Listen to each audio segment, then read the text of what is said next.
ಆರೋಗ್ಯ ಹಾಗೂ ನ್ಯೂಟ್ರಿಷನ್ ಸಿಗುತ್ತೆ ನೋಡಿ, ಬಾಡಿ ಸ್ಟ್ರಾಂಗ್ ಆಗುತ್ತೆ. ಸ್ವಲ್ಪ ತಿಂದು ಹಸಿವು ನಿಗುತ್ತೆ, ಡೈಜೆಷನ್ಗೆ ಇಲ್ಲ ಅಪಾಯ. MDH ಸೋಯಾ ಟೀ, ಅಸಲಿ ಪ್ರೋಟೀನ್. MDH.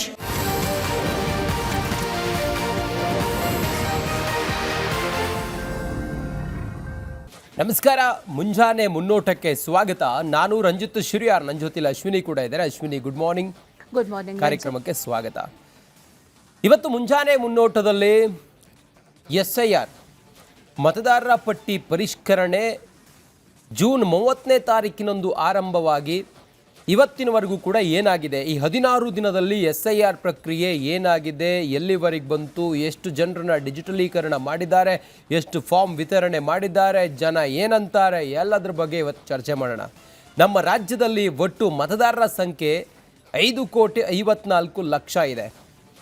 ಈ ಮತದಾರರೆಲ್ಲರನ್ನು ಕೂಡ ಮತದಾರರ ಪಟ್ಟಿಯ ಪರಿಷ್ಕರಣೆ ಮಾಡೋದು SIRನ ಉದ್ದೇಶ ಆಗಿದೆ.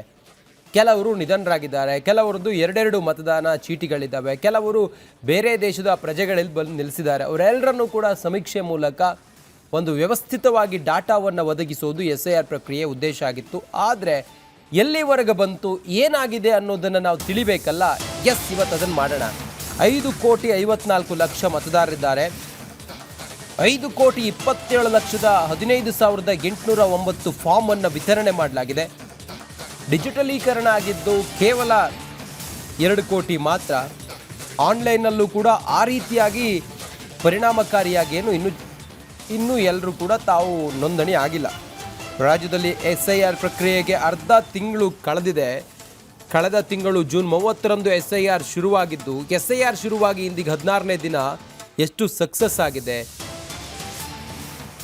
ಏನೇನು ಲೋಪದೋಷಗಳು, BLOಗಳು ಒತ್ತಡದಲ್ಲಿ ಕೆಲಸ ಮಾಡ್ತಾ ಇದ್ದಾರಾ, ಕಮರ್ಷಿಯಲ್ ಜಾಗಗಳಲ್ಲಿ ಸ್ಟಿಕ್ಕರನ್ನು ಅಂಟಿಸಿದ್ರ, SIR ಸಹಾಯವಾಣಿ ಕೇಂದ್ರಗಳಿಂದ ಜನರಿಗೆ ಏನೇನು ಉಪಯೋಗ ಆಗಿದೆ, ಏನೇನಾಗಿದೆ, ಅದೆಲ್ಲವನ್ನು ಕೂಡ ಇವತ್ತು ರಿಯಾಲಿಟಿ ಚೆಕ್ ಮೂಲಕ ರಿಪಬ್ಲಿಕ್ ಕನ್ನಡ ನಿಮ್ಮ ಮುಂದೆ ತೆರೆದಿಡುವಂಥ ಪ್ರಯತ್ನವನ್ನು ಮಾಡುತ್ತಿದೆ.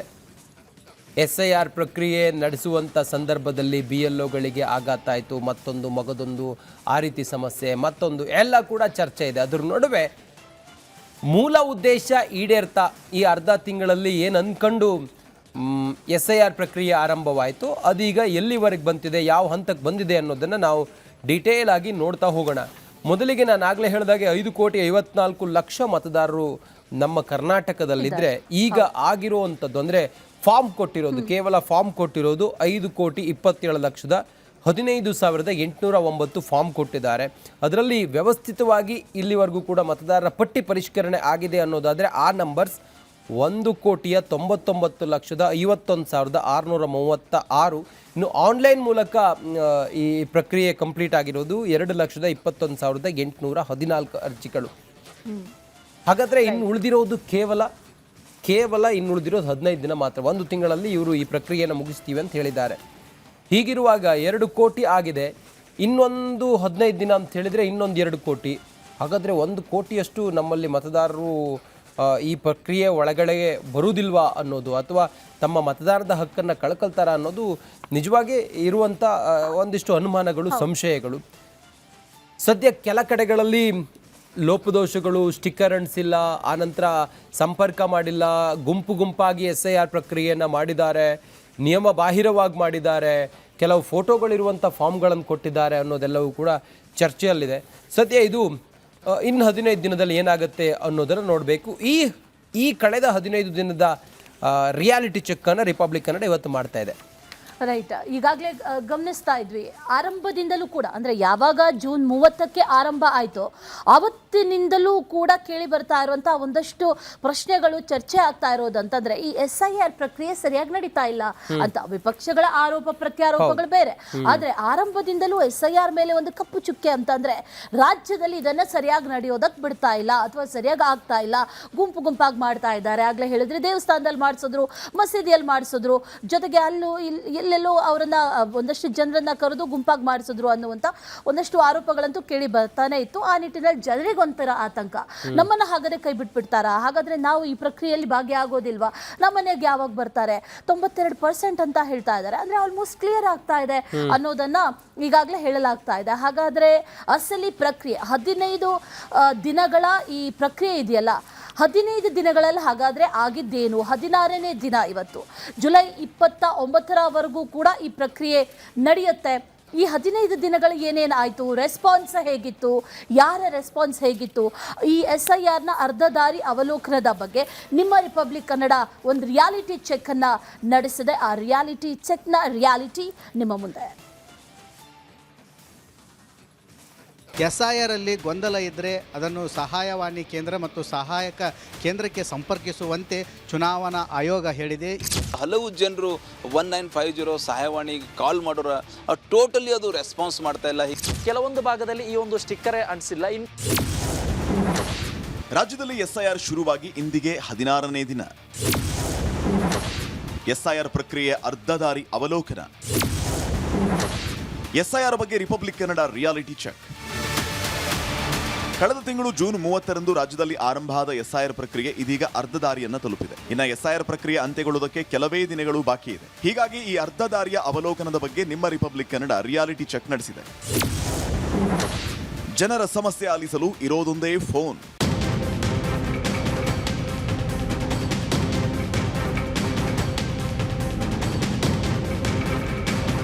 ಹೌದು, ಮತದಾರರಿಗೆ ಸಹಾಯ ಆಗಲೆಂದು ರಾಜ್ಯದಾದ್ಯಂತ 34,600 ಸಹಾಯವಾಣಿ ಕೇಂದ್ರಗಳನ್ನು ತೆರೆಯಲಾಗಿದೆ. ಬೆಂಗಳೂರಿನ 911 ಕಡೆ VFC ಅಂದ್ರೆ ವೋಟಿಂಗ್ ಫೆಸಿಲಿಟೇಷನ್ ಸೆಂಟರ್ ತೆರೆಯಲಾಗಿದೆ. ಅಲ್ಲದೆ ಬೆಂಗಳೂರಿನ 7 ವಿಧಾನಸಭಾ ಕ್ಷೇತ್ರಕ್ಕೆ DC ಕಚೇರಿಯಲ್ಲಿ ಸಹಾಯವಾಣಿ ಕೇಂದ್ರ ಓಪನ್ ಮಾಡಲಾಗಿದೆ. ಆದರೆ ಕೆಲ ಸಹಾಯವಾಣಿ ಕೇಂದ್ರಗಳು ಇದ್ದೂ ಇಲ್ಲದಂತಿರೋದು ರಿಪಬ್ಲಿಕ್ ಕನ್ನಡ ನಡೆಸಿದ ರಿಯಾಲಿಟಿ ಚೆಕ್ನಲ್ಲಿ ಬಯಲಾಗಿದೆ.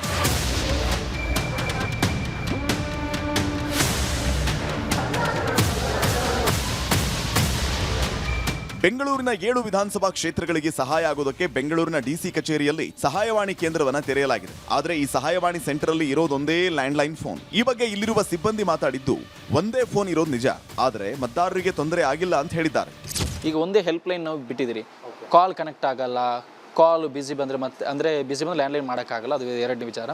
ಬಟ್ ಕಾಲ್ ಕನೆಕ್ಟ್ ಆಗಲ್ಲ, ಇಲ್ಲಿರುವಂಥ ಸಿಬ್ಬಂದಿಗಳು ಕೂಡ ಇಲ್ಲೊಂದು ಕೊರತೆ ಇದೆ ಅಂತಾರೆ. ಇಲ್ಲ, ಆ ಥರ ಏನಿಲ್ಲ. ನಾವು SIR ಸ್ಟಾರ್ಟ್ ಆದಾಗಿಂದನೂ ನಾವು 24/7 ವರ್ಕಿಂಗಲ್ಲಿ ಇದ್ದೀವಿ. ನೈಟು ಇದ್ದೇ ಇರ್ತದೆ. ಸಿಬ್ಬಂದಿನೇ ಕೊರತೆ ಏನಿಲ್ಲ. 24/7 ಕಾರ್ಯನಿರ್ವಹಿಸ್ತಾ ಇದ್ದೀವಿ. ಬೀದರ್ನಲ್ಲಿ ಸಹಾಯವಾಣಿ ಕೇಂದ್ರ ಇದ್ದೂ ಇಲ್ಲದಂತೆ. SIR ಸಹಾಯವಾಣಿ ಕೇಂದ್ರದ ಬಗ್ಗೆ ರಿಪಬ್ಲಿಕ್ ಕನ್ನಡ ರಾಜ್ಯದ ಬಹುತೇಕ ಜಿಲ್ಲೆಗಳಲ್ಲಿ ರಿಯಾಲಿಟಿ ಚೆಕ್ ಅನ್ನ ಮಾಡಿದೆ. ಬೀದರ್ನಲ್ಲಿ ರಿಯಾಲಿಟಿ ಚೆಕ್ ಮಾಡಿದ ಸಂದರ್ಭದಲ್ಲಿ ಸಹಾಯವಾಣಿ ಕೇಂದ್ರದಲ್ಲಿ ಯಾವುದೇ ರೆಸ್ಪಾನ್ಸ್ ಸಿಗದೆ ಇರೋದು ಬಯಲಾಗಿದೆ. ಏನು ಕಸ್ಟಮರ್ ಕೇರ್ ನಂಬರ್ ಇದೆ 1950 ನೋಡ್ಬೋದು. ಈಗಾಗಲೇ ಹಚ್ಚಿದಾರೆ. Voter ID card helpline ಅಂತ ಬರ್ತಾ ಇದೆ ನೋಡ್ಬೋದು. ಆದರೆ ಟೋಟಲಿ ನಾ ಇನ್ನೊಂದ್ಸರಿ ಹಚ್ತೀನಿ, ಕಟ್ ಆಗಿಬಿಡುತ್ತಾ ಫೋನು, ಯೂಸ್ ಆಗ್ತಾ ಇಲ್ಲ.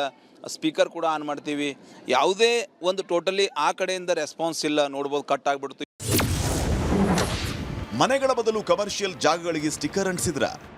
ಮತದಾರರ ಮನೆಗೆ ಹೋಗಿ ಸ್ಟಿಕ್ಕರ್ ಅಂಟಿಸಬೇಕು. ಆದ್ರೆ ಬೆಂಗಳೂರಿನ ಕೆಲವು ಕಡೆ ಹೋಟೆಲ್ ಅಂಗಡಿಗಳಿಗೆ ಸ್ಟಿಕ್ಕರ್ ಅಂಟಿಸಿರೋದು ರಿಪಬ್ಲಿಕ್ ಕನ್ನಡ ನಡೆಸಿದ ರಿಯಾಲಿಟಿ ಚೆಕ್ ಅಲ್ಲಿ ಬಯಲಾಗಿದೆ. ನಮ್ಗೆ ಗೊತ್ತಿಲ್ಲ ಸರ್. ಇಲ್ಲಿ ಯಾರಾದರೂ ಈ ಹೋಟೆಲ್ ಸ್ಟೇ ಆಗ್ತಾರಾ?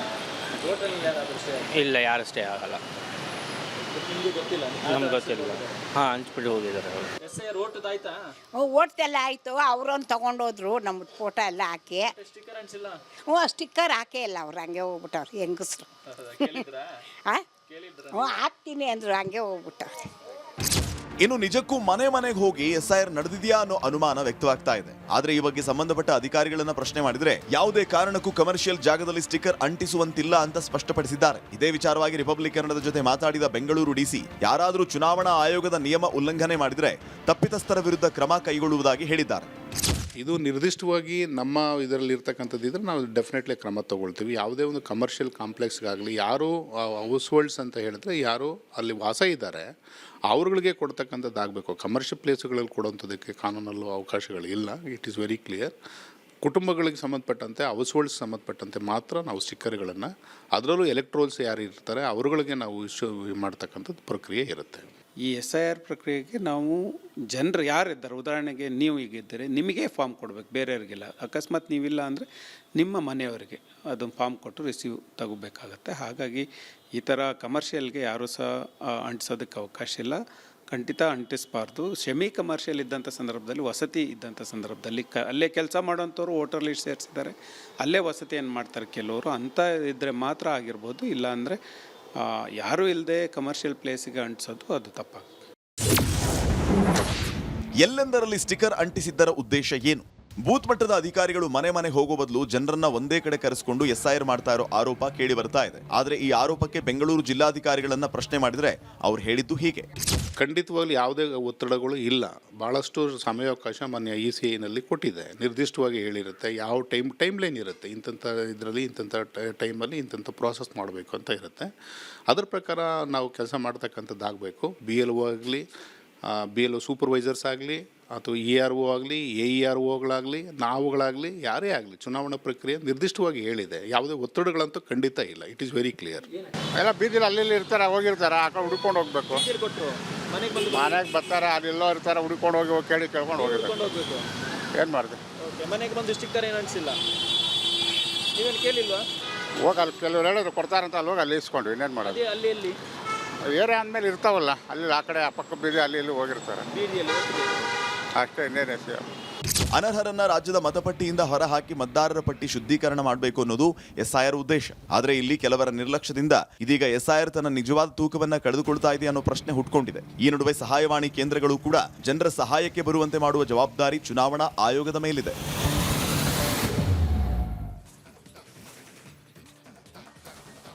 SIR ಪ್ರಕ್ರಿಯೆ ಬಹಳ ಜನರಿಗೆ ಆತಂಕವೂ ಇತ್ತು. ಎಲ್ಲಿ ನಮ್ಮ ಮತದ ಹಕ್ಕನ್ನು ಕಿತ್ತುಕೊಳ್ತಾರಾ ಅನ್ನುವಂಥ ಆತಂಕವೂ ಇತ್ತು. ಸರ್ಕಾರ ಬಹಳ ಸೂಕ್ಷ್ಮವಾಗಿ ಹೇಳಿತ್ತು, ನೀವೆಲ್ಲರೂ ಕೂಡ SIR ಪ್ರಕ್ರಿಯೆಯಲ್ಲಿ ಭಾಗಿಯಾಗಬೇಕು ಅಂತೇಳಿ ಹೇಳಿತ್ತು. ಇಲ್ಲದೇ ಇದ್ದರೆ ನಿಮ್ಮ ಸವಲತ್ತುಗಳು ಕೂಡ ನಿಮ್ಮ ಕೈಯಿಂದ ತಪ್ಪಿ ಹೋಗುತ್ತೆ ಅನ್ನೋ ರೀತಿಯಲ್ಲೆಲ್ಲ ಜಾಗೃತಿಯನ್ನು ಮೂಡಿಸಿತ್ತು. ಅದೆಲ್ಲದರ ಹೊರತಾಗಿ ಇವತ್ತಿಗೆ 16ನೇ ದಿನ. 16ನೇ ದಿನದಲ್ಲಿ SIR ಪ್ರಕ್ರಿಯೆ ಹೇಗೆ ಸಾಗುತ್ತಿದೆ ಅನ್ನೋದರ ಬಗ್ಗೆ, ಏನೇನು ಲೋಪದೋಷಗಳಾಗಿದೆ ಅನ್ನೋದ್ರ ಬಗ್ಗೆ ನಿಮ್ಮನ್ನೇ ನಾವು ಇವತ್ತು ವಿಚಾರ ಮಾಡ್ತಾ ಇದ್ದೀವಿ. ರಿಪಬ್ಲಿಕ್ ಕನ್ನಡದ ಧ್ಯೇಯವಾಕ್ಯವೇ ನಿಮ್ಮ ಧ್ವನಿ. ಜನರ ಅಭಿಪ್ರಾಯಕ್ಕೆ ಒಂದು ಮುಕ್ತ ವೇದಿಕೆಯನ್ನು ರಿಪಬ್ಲಿಕ್ ಕನ್ನಡ ಪ್ರತಿದಿನವೂ ಒದಗಿಸಿಕೊಡ್ತಾ ಇದೆ. ಅದರಂತೆ ನೀವು ನಿಮ್ಮ ಅಭಿಪ್ರಾಯವನ್ನು ನಮಗೆ ತಿಳಿಸ್ಬೋದು. ರಾಜ್ಯದಲ್ಲಿ ಜೂನ್ 30ರಂದು ಶುರುವಾದ SIR ಪ್ರಕ್ರಿಯೆ ಅರ್ಧ ದಾರಿಯನ್ನು ಕ್ರಮಿಸಾಗಿದೆ. ಹಾಗಾದರೆ ಅರ್ಧ ತಿಂಗಳಲ್ಲಿ SIRಗೆ ಸಿಕ್ಕ ರೆಸ್ಪಾನ್ಸ್ ಹೇಗಿದೆ? ಇದರಲ್ಲಿ ಕಂಡುಬಂದ ಲೋಪದೋಷಗಳೇನು? BLOಗಳು ಒತ್ತಡದಲ್ಲಿ ಕೆಲಸ ಮಾಡ್ತಿದ್ದಾರಾ? ಆನ್ಲೈನ್ SIR ಪ್ರಕ್ರಿಯೆಗೆ ಸಿಕ್ಕ ಸ್ಪಂದನೆ ಏನು? ಹೀಗೆ SIR ಅರ್ಧ ದಾರಿ ಅವಲೋಕನದ ಬಗ್ಗೆ ನೀವು ನಮ್ಮ ಜೊತೆಲಿ ಕರೆ ಮಾಡಿ ಮಾತಾಡಿ, ನಮಗೆ ಮೆಸೇಜ್ ಮಾಡಿ, ನಮಗೆ ವಾಟ್ಸಪ್ ಮೆಸೇಜ್ ಮಾಡಿ, ನಮಗೆ X ಖಾತೆಯಲ್ಲೂ ಕೂಡ ನೀವು ಅಭಿಪ್ರಾಯವನ್ನು ಹಂಚಿಕೊಳ್ಳಬಹುದಾಗಿದೆ. SIR ಪ್ರಕ್ರಿಯೆ ಜುಲೈ 29ಕ್ಕೆ ಅಂತ್ಯ ಆಗುತ್ತೆ. ಹಾಗಾದರೆ ಕಳೆದ 15 ದಿನಗಳ SIR ಪ್ರಕ್ರಿಯೆಗೆ ಜನರ ಸ್ಪಂದನೆ ಹೇಗಿತ್ತು? ಸಹಾಯವಾಣಿಗಳು ಕೊಟ್ಟಿದ್ದಾರೆ. ಆ ಸಹಾಯವಾಣಿ ಕೇಂದ್ರಗಳಲ್ಲಿ ಮತದಾರರ ಗೊಂದಲಗಳಿಗೆ ನಿಜಕ್ಕೂ ಪರಿಹಾರ ಸಿಕ್ಕಿದೆಯಾ? ಆನ್ಲೈನಲ್ಲಿ ಯಾರೋ ಮಾಡೋರು ಇರ್ತಾರಪ್ಪ, ಅಂಥವರಿಗೆಲ್ಲ ಕನ್ಫ್ಯೂಷನ್ಸ್ ಇರುತ್ತೆ. ಅವರಿಗೆಲ್ಲ ಸಹಾಯವಾಣಿಯಲ್ಲಿ ನೋಡಿ ಇಂಥ ಆಪ್ಷನ್, ಇಂಥದ್ದನ್ನು ನೀವು ಕ್ಲಿಕ್ ಮಾಡಬೇಕು ಅನ್ನೋದ್ರ ಬಗ್ಗೆ ಎಲ್ಲ ಹೇಳಬೇಕಲ್ಲ. ಆ ಸಹಾಯವಾಣಿ ನಿಜವಾಗ್ಲೂ ಕೂಡ ಜನರಿಗೆ ಅನುಕೂಲ ಆಗಿದೆ ಅನ್ನೋದ್ರ ಬಗ್ಗೆ ಎಲ್ಲ ನೀವು ಮಾತಾಡಿ ನಮ್ಮ ಜೊತೆಲಿ. ಎಲ್ಲ ಆನ್ಲೈನ್ಸ್ ಓಪನ್ ಆಗಿದೆ ಈಗ. S right. ಈ SIR ಪ್ರಕ್ರಿಯೆಯ ಬಗ್ಗೆ ನಾಗರಿಕ ಮತಕಾವಲು ಸಮಿತಿಯ ಸರೋವರ್ ಬೆಂಕಿಕೆರೆಯವರು ರಿಪಬ್ಲಿಕ್ ಕನ್ನಡದ ಜೊತೆ ಎಕ್ಸ್ಕ್ಲೂಸಿವ್ ಆಗಿ ಮಾತಾಡಿದ್ದಾರೆ. ಎನ್ಯುಮರೇಷನ್ ಅರ್ಜಿಯೇ ಭಯ ಹುಟ್ಟಿಸಲಿದೆ ಅಂತ ಹೇಳ್ತಾ ಇದ್ದಾರೆ ಅವರು. ಯಾವ ಕಾಲಮು ಯಾವ ರೀತಿ ತುಂಬಬೇಕು, ಯಾವ ನಂಬರ್ಸ್ ಹಾಕಬೇಕು, ಎಲ್ಲಿ ಏನು ಹಾಕಬೇಕು, ಇದು ಒಂದು ರೀತಿಯಲ್ಲಿ ಗೊಂದಲ ಒಂದಷ್ಟು. ಇದ್ರ ಬಗ್ಗೆ ಸಹಾಯವಾಣಿ ಕೇಂದ್ರಗಳನ್ನು ಕೂಡ ತೆರೆದಿದ್ದಾರೆ. ಆದರೆ ಇವು ಸಹಾಯವಾಣಿ ಕೇಂದ್ರಗಳೇ ಅಸಲಿಗೆ ಸಹಾಯಕ್ಕೂ ಕೂಡ ಬರ್ತಾ ಇಲ್ಲ. ಮತ್ತೊಂದು ಕಡೆಯಲ್ಲಿ BLOಗಳು ಕೆಲಸ ಮಾಡುವಂಥ ಈ ಕೆಲಸ ಒತ್ತಡದಲ್ಲಿ ಕೆಲಸ ಮಾಡ್ತಾ ಇದ್ದಾರಾ, ಅದು ಅನೇಕ ಬಾರಿ ಪ್ರೂವ್ ಕೂಡ ಆಗಿದೆ. ಇದೆಲ್ಲದರ ಬಗ್ಗೆ ಸರೋವರ್ ಬೆಂಕಿಕೆರೆಯವರು ಮಾತಾಡಿದ್ದಾರೆ. ಬನ್ನಿ ನೋಡ್ಕೊಂಬರ್ರಿ. ಎನ್ಯುಮರೇಷನ್ ಫಾರ್ಮು ಇವಾಗ ಕೆಲವು ಕಡೆ 100% ಫಾರ್ಮನ್ನು ಹಾಕಿದ್ದಾರೆ. ಬಹುತೇಕ ಕಡೆ 90+ ಫಾರ್ಮ್ಸನ್ನು ಡಿಸ್ಟ್ರಿಬ್ಯೂಷನ್ಸ್ ಆಗಿದೆ.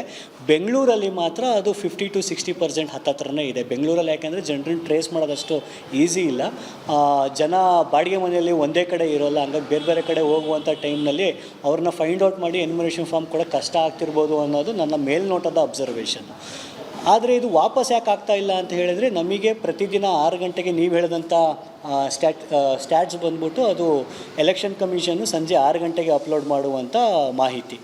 ಅಲ್ಲಿ ನಮಗೆ ಮಾಹಿತಿ ಕೊಡ್ತಾ ಇರೋದು ಡಿಜಿಟಲ್ ಫಾರ್ಮೇಟ್ನಲ್ಲಿ, ಅಂದರೆ ಡಿಜಿಟಲ್ ಆಗಿ ಎಂಟ್ರಿ ಮಾಡಿರ್ತಕ್ಕಂಥ ಫಾರ್ಮೇಟ್ಸ್ಗಳ ಬಗ್ಗೆ, ಅಂದರೆ ಆ ಅಂಕಿಅಂಶದ ಬಗ್ಗೆ ನಾವು ಮಾತಾಡ್ತಿರ್ತಕ್ಕಂಥದ್ದು. ಅದು ಕಷ್ಟ ಇದೆ. ಯಾಕೆ ಅಂತ ಹೇಳಿದರೆ ದಿನಕ್ಕೆ 35 ರೀಚ್ ಮಾಡಲೇಬೇಕು ಅಂತ BLOಗಳಿಗೆ ಹೇಳಿದ್ದಾರೆ.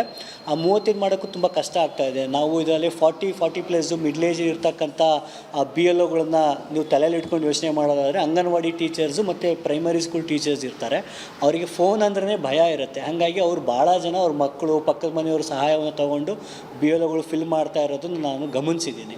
ಸೊ ಇಂಥ ಟೈಮ್ನಲ್ಲೇ ಅಷ್ಟು ಎಂಟ್ರೀಸ್ ಮಾಡೋದು ತುಂಬ ಕಷ್ಟ ಇದೆ. ಅದರಲ್ಲೂ ಕೂಡ ASDDO ಅಂದರೆ ಆಬ್ಸೆಂಟೀಸು, ಪರ್ಮನೆಂಟ್ ಶಿಫ್ಟು, ಡೆತ್ತು, ಡೂಪ್ಲಿಕೇಟು ಮತ್ತು ಅದರ್ಸನ್ನು ನೀವು ಮಾರ್ಕ್ ಮಾಡಬೇಕು ಅಂತ ಹೇಳಿದ್ರೆ ಮೈಯೆಲ್ಲ ಕಣ್ಣಾಗಿರಬೇಕಾಗತ್ತೆ. ಯಾಕೆ ಅಂತ ಹೇಳಿದ್ರೆ ಇದರಿಂದ ಸ್ವಲ್ಪ ಹೆಚ್ಚು ಕಡಿಮೆ ಆದರೆ ಓಟೆ ಡಿಲೀಟ್ ಆಗುವಂಥ ಅಪಾಯ ಇರೋದ್ರಿಂದ BLOಗಳು ತುಂಬ ಕೇರ್ಫುಲ್ ಆಗಿ. ನಾಗರಾಜನ್ ಅವರು ಬೆಂಗಳೂರಿಂದ ಕರೆ ಮಾಡಿದ್ದಾರೆ. ನಾಗರಾಜ್ ಅವರೇ ನಮಸ್ಕಾರ. ನಮಸ್ಕಾರ ಸರ್. ಹೇಳಿ ನಾಗರಾಜ್ ಅವರೇ, SIR ಪ್ರಕ್ರಿಯೆ 15 ದಿನ ಆಯ್ತು ಆರಂಭ ಆಗಿ. ತಮ್ಮ ಮನೆಗೆ ಬಂದಿದ್ರಾ? ತಮ್ದಾಯ್ತಾ SIR ಪ್ರಕ್ರಿಯೆ? ನಮ್ಮ ಮನೆಗಂತೂ ಬಂದಿಲ್ಲ. ರೋಡಲ್ಲಿ ಎಲ್ಲೋ ಒಂದು ಫೋನ್ ಮಾಡಿದ್ದಕ್ಕೆ ಅಲ್ಲಿ ಕೊಡ್ತಾರೆ, ಇಲ್ಲಿ ಕೊಡ್ತಾ ಇದಾರೆ, ಅಲ್ಲೋಗಿ ತಗೊಳ್ಳಿ ನಿಮ್ಮ ಫಾರಂ ಅಂದ್ರು. ಸರಿ, ಆ ರೀತಿ ಆಯ್ತು. ಅಲ್ಲೋಗಿ ನಾವು ತಗೊಂಡ್ರಿ, ಫಾರಂ ಕಲೆಕ್ಟ್ ಮಾಡ್ಕೊಂಡ್ರಿ. ಇನ್ನೊಂದೇನಂದ್ರೆ ಫಾರಂ ಅಲ್ಲಿ ಇವಾಗ ಇವರೇ SIR ಅವರೇ. ಹೇಳಿ. ರೈಟ್, ಬಹುಶಃ ನೆಟ್ವರ್ಕ್ ಪ್ರಾಬ್ಲಮ್ ಇಂದ ಅವ್ರ ಕರೆ ಕಟ್ಟಾಗಿದೆ. ರೈಟ್. ಬೀದರ್, ಎಸ್ ನೋಡೋಣ. ಹೌದು, ಆಲ್ ರೈಟ್. ಬೀದರ್ ಪರಿಸ್ಥಿತಿ ಹೇಗಿದೆ ಅಂತ, ರಾಜ್ಯದಲ್ಲಿ ಈ ರೀತಿ ಆಗ್ತಾ ಇದೆ, ನೀವು ಕೂಡ ಕರೆ ಮಾಡಿ ಮಾತಾಡ್ಬೋದು. ಅವ್ರಾಗಲೇ ಹೇಳ್ತಾ ಇದ್ರು ಮನೆಗೆ ಬಂದಿಲ್ಲ ಅಂತ. ಅಂತೂ ಮನೆ ಪ್ರಕ್ರಿಯೆ ಅನ್ನೋದಂತೂ ಸುಳ್ಳು ಅನ್ನೋದಾಯಿತು. ಹಾಗಾದರೆ ಬೀದರ್ ಜಿಲ್ಲೆಯಲ್ಲಿ ಈ SIR ಸಹಾಯವಾಣಿ ಕೇಂದ್ರ ಇದೆ, ಆದರೆ ಇದ್ದೂ ಕೂಡ ಇಲ್ಲದಂಥ ಪರಿಸ್ಥಿತಿಯಲ್ಲಿ ಸಹಾಯವಾಣಿ ನಂಬರ್ 1950 ಈ ನಂಬರ್ಗೆ ಏನಾದರೂ ಕರೆ ಮಾಡಿದ್ರೆ ಅಧಿಕಾರಿಗಳು ಯಾವುದೇ ರೀತಿಯ ಸ್ಪಂದನೆಯನ್ನು ಕೊಡ್ತಾ ಇಲ್ಲ, ನೋ ರೆಸ್ಪಾನ್ಸ್ ಅಂತ ಸಾರ್ವಜನಿಕರು ಮಾಡ್ತಾ ಇರುವಂಥ ಆರೋಪ. ಇದ್ರ ಬಗ್ಗೆ ರಿಪಬ್ಲಿಕ್ ಕನ್ನಡ ಒಂದು ರಿಯಾಲಿಟಿ ಚೆಕ್ ನಡೆಸಿದೆ. ಆ ರಿಯಾಲಿಟಿ ಚೆಕ್ನಲ್ಲಿ ಅಸಲಿಯಾಗಿ ಹೆಲ್ಪ್ಲೈನ್ ಹೇಗೆ ವರ್ಕ್ ಆಗ್ತಾ ಇದೆ, ಹೆಲ್ಪ್ಲೈನ್ಗೆ ಹೆಲ್ಪ್ ಬೇಕಾಗಿದೆಯಾ, ಅದ್ರ ಬಗ್ಗೆ ರಿಯಾಲಿಟಿ ಚೆಕ್ ಇದೆ, ನೋಡ್ಕೊಂಬಲ್ಲಿ. ಕೇಂದ್ರ ಚುನಾವಣೆ ಆಯೋಗ ಈಗಾಗಲೇ SIR ಮಾಡ್ತಾ ಇದೆ. ಮತದಾರರಿಗೆ ಎಲ್ಲೋ ಒಂದು ಕಡೆ ಗೊಂದಲ ಆದ್ರೆ ಸಹಾಯವಾಣಿ ಕೇಂದ್ರನ ಈಗಾಗಲೇ ನಂಬರ್ ಕೊಟ್ಟಿದ್ದಾರೆ 1950. ನಿಜಕ್ಕೂ 1950 ಈಗಾಗಲೇ ನಂಬರ್ ಕೊಟ್ಟಿದ್ದಾರೆ. ಆ ನಂಬರ್ ಜನರಿಗೆ ಯಾವ ರೀತಿ ಯೂಸ್ ಆಗ್ಲತ್ತ, ಆ ನಂಬರ್ ಕಾಲ್ ಮಾಡೋರ ಏನೇ ಒಂದು ಮತದಾರರು, ಸಾರ್ವಜನಿಕರು, ಯಾಕಂದ್ರೆ ಇವತ್ತು ಸಾಕಷ್ಟು ಗೊಂದಲಿದೆ. SIR ಏನದ ಅಂದ್ರೆ ಎಲ್ಲೋ ಒಂದು ಕಡೆ ಸಾಕಷ್ಟು ದಾಖಲೆಗಳು ಬೇಕಾಗ್ಲತ್ತವ, BLOಗಳ ಮನೆಗೆ ಬರಲ್ಲ, ಇಂಥ ಸಾಕಷ್ಟು ಗೊಂದಲಿದೆ. ಹಾಗಾದ್ರೆ ಮತದಾರರಿಗೆ ಏನೀಗ ನಂಬರ್ ಕೊಟ್ಟಿದ್ದಾರೆ, ಕಸ್ಟಮರ್ ಕೇರ್ ನಂಬರು 1950, ಯಾವ ರೀತಿ ಒಂದು ಸಹಾಯ ಆಗ್ಲತ್ತ, ಆ ಸಹಾಯವಾಣಿ ಯಾವ ರೀತಿ ಒಂದು ಹೆಲ್ಪ್ ಆಗ್ಲತ್ತ, ನಾವೇನಂದ್ರೆ ರಿಯಾಲಿಟಿ ಚೆಕ್ ಮಾಡ್ತೀವಿ. ಹಾಗಾದ್ರೆ ಹೋಗೋಣ ಬನ್ನಿ, ಯಾವ ರೀತಿ ಸಹಾಯವಾಣಿ ನಂಬರು ಜನರಿಗೆ, ಮತದಾರರಿಗೆ ಅನುಕೂಲ ಆಗತ್ತ ನಾವು ನಿಮಗೆ ರಿಯಾಲಿಟಿ ಚೆಕ್ ಮಾಡೋ ಮೂಲಕ ತೋರಿಸ್ತೀವಿ. ನಾವೀಗ ಬೀದರ್ ನಗರದ ಈಗಾಗಲೇ ಗುಂಪಾವಳಿಯ ಮೌನೇಶ್ವರ್ ಕಾಲೋನಿಯಲ್ಲಿದ್ದೀವಿ. ಇಲ್ಲಿ ಕೂಡ ಒಂದು ಓಣಿಯಲ್ಲಿದ್ದೀವಿ. ಸಾಕಷ್ಟು ಜನರು ಈಗಾಗಲೇ ನೋಡ್ಬೋದು ಮತಪಟ್ಟಿ ಪರಿಷ್ಕರಣೆ SIR ಏನದಂದ್ರೆ ಈಗಾಗಲೇ ಗಣತಿ ನಮೂನೆ ಫಾರ್ಮ್ BLO ಫಾರ್ಮ್ ಕೊಟ್ಟಿದ್ದಾರೆ. ಆ ಫಾರ್ಮನ್ನು ತೊಗೊಂಡು ಎಲ್ಲೋ ಒಂದು ಕಡೆ ಗೊಂದಲದಲ್ಲಿದ್ದಾರೆ. ಹಾಗಾದ್ರೆ ನೇರವಾಗಿ ನಾವು ಇವರಿಗೆ ಫೋನ್ ಹಚ್ಚಲಕ್ಕೆ ಹಚ್ಚರಿ. ಕಸ್ಟಮರ್ ಕೇರ್ ನಂಬರ್ ಇದೆ 1950 ನೋಡ್ಬೋದು, ಈಗಾಗಲೇ ಹಚ್ಚಿದ್ದಾರೆ. ವೋಟರ್ ID ಕಾರ್ಡ್ ಹೆಲ್ಪ್ಲೈನ್ ಅಂತ ಬರ್ತಾ ಇದೆ ನೋಡ್ಬೋದು. ಆದರೆ ಟೋಟಲಿ ನಾ ಇನ್ನೊಂದು ಸರಿ ಹಚ್ತೀನಿ, ಕಟ್ಟಾಗಿಬಿಡುತ್ತಾ ಫೋನು, ಯೂಸ್ ಆಗ್ತಾ ಇಲ್ಲ. ಸ್ಪೀಕರ್ ಕೂಡ ಆನ್ ಮಾಡ್ತೀವಿ, ಯಾವುದೇ ಒಂದು ಟೋಟಲಿ ಆ ಕಡೆಯಿಂದ ರೆಸ್ಪಾನ್ಸ್ ಇಲ್ಲ ನೋಡ್ಬೋದು, ಕಟ್ ಆಗಿಬಿಡ್ತು. ಇನ್ನೊಂದು ಸರಿ ತೋರಿಸ್ತೀವಿ ನಾವು ರಿಯಾಲಿಟಿ ಚೆಕ್ ಮಾಡೋಕೆ. 1950 ಈಗಾಗಲೇ ಸಹಾಯವಾಣಿ ನಂಬರ್ ಕೊಟ್ಟಿದ್ದಾರೆ. ಆ ಸಹಾಯವಾಣಿ ನಂಬರ್ ಕೊಟ್ಟು ನಾವು ಸ್ಪೀಕರ್ ಆನ್ ಮಾಡಿದ್ವಿ. ಇವ್ರು ಜನರ ಮೊಬೈಲ್ದಲ್ಲಿ ನೋಡ್ಬೋದು ನೀವು, ಯಾವುದೇ ಆವಾಜ್ ಇಲ್ಲ, ಏನಿಲ್ಲ, ಟ್ಯೂನ್ ಇಲ್ಲ. ಟೋಟಲಿ ಇನ್ನೊಂದು ಸರಿ ತೋರಿಸ್ತೀನಿ, ಆದರೆ ರಿಪೀಟ್ ಮಾಡಿ ನೋಡ್ಬೋದು ನೀವು. 1950 ಈಗಾಗಲೇ ಕಾಲ್ ಮಾಡ್ತಾ ಇದ್ದೀವಿ, ಸ್ಪೀಕರ್ ಕೂಡ ಆನ್ ಇದೆ ನೋಡ್ಬೋದು ನೀವು. ರಿಯಾಲಿಟಿ ಚೆಕ್ ಮಾಡೋ ಮೂಲಕ ತೋರಿಸ್ತಾ ಇದ್ದೀವಿ. ಟೋಟಲಿ ಸಹಾಯವಾಣಿ ಯಾವುದೇ ಒಂದು ಸಹಾಯ ಮಾಡ್ತಾ ಇಲ್ಲ ಜನರಿಗೆ. ಏನದಂದ್ರೆ ಸಹಾಯಕ ಈ ಒಂದು ಸಹಾಯವಾಣಿ ಬರ್ತಾ ಇಲ್ಲ ಅಂತ ಹೇಳ್ಬೋದು. ಏನ್ರಿ ಇದು ಎದ್ರ ಕಡೆ ಸಹಾಯವಾಣಿ ನಂಬರ್ ಏನಲ್ಲತ್ತ ಇದು ನಾಟ್ ರೀಚಬಲ್ ಅಂತ ತೋರಿಸೋದು ಸರ್, ಓಪನ್ ಆಗ್ತಾ ಇಲ್ಲ, ಅದು ಆಟೋಮೆಟಿಕ್ ಆಗಿ ಕಟ್ ಆಗ್ತಾ ಇದೆ. ಈಗ ಇದು ಸರ್ಕಾರ ಟೋಟಲಿ ಚುನಾವಣೆ ಆಯೋಗ ಈ ಸಹಾಯವಾಣಿ ಅನ್ನೋದು ನಿಮ್ಗೆ ಏನೇ ಗೊಂದಲಿದ್ದಾಗ, ಏನೇ ಒಂದು SIR ದಲ್ಲಿ ನಿಮ್ಮ ಹೆಸರು ಬಿಟ್ಟು ಹೋಯ್ತು, ದಾಖಲೆಗಳ ಕೊರತೆ, ಅದ್ರ ಕಡೆ ಸಹಾಯವಾಣಿ ಕೊಟ್ಟಿದ್ದಾರೆ, ನೀವು ಹಸ್ತಾ ಇದ್ರಿ, ಏನು ರೆಸ್ಪಾನ್ಸ್ ಇದೆ? ಅದು ಟೋಟಲಿಯಾಗಿ ಕಟ್ ಆಗ್ತಾ ಇದೆ ಸರ್, ಅದು ನೆಟ್ವರ್ಕ್ ಬರ್ತಾ ಇಲ್ಲ, ಅದರಿಂದ ಏನು ಯೂಸ್ ಆಗ್ತಿಲ್ಲ ಅದು ನಂಬರ್. ಈಗ ನಾವು ಭಾಳ ಗೊಂದಲದಲ್ಲಿದ್ದೀವಿ, ಸಿಗ್ತಾ ಇಲ್ಲ ಯಾವುದೋ ಥರ ನಮಗೆ ರೆಸ್ಪಾನ್ಸಿಬಿಲಿಟಿ.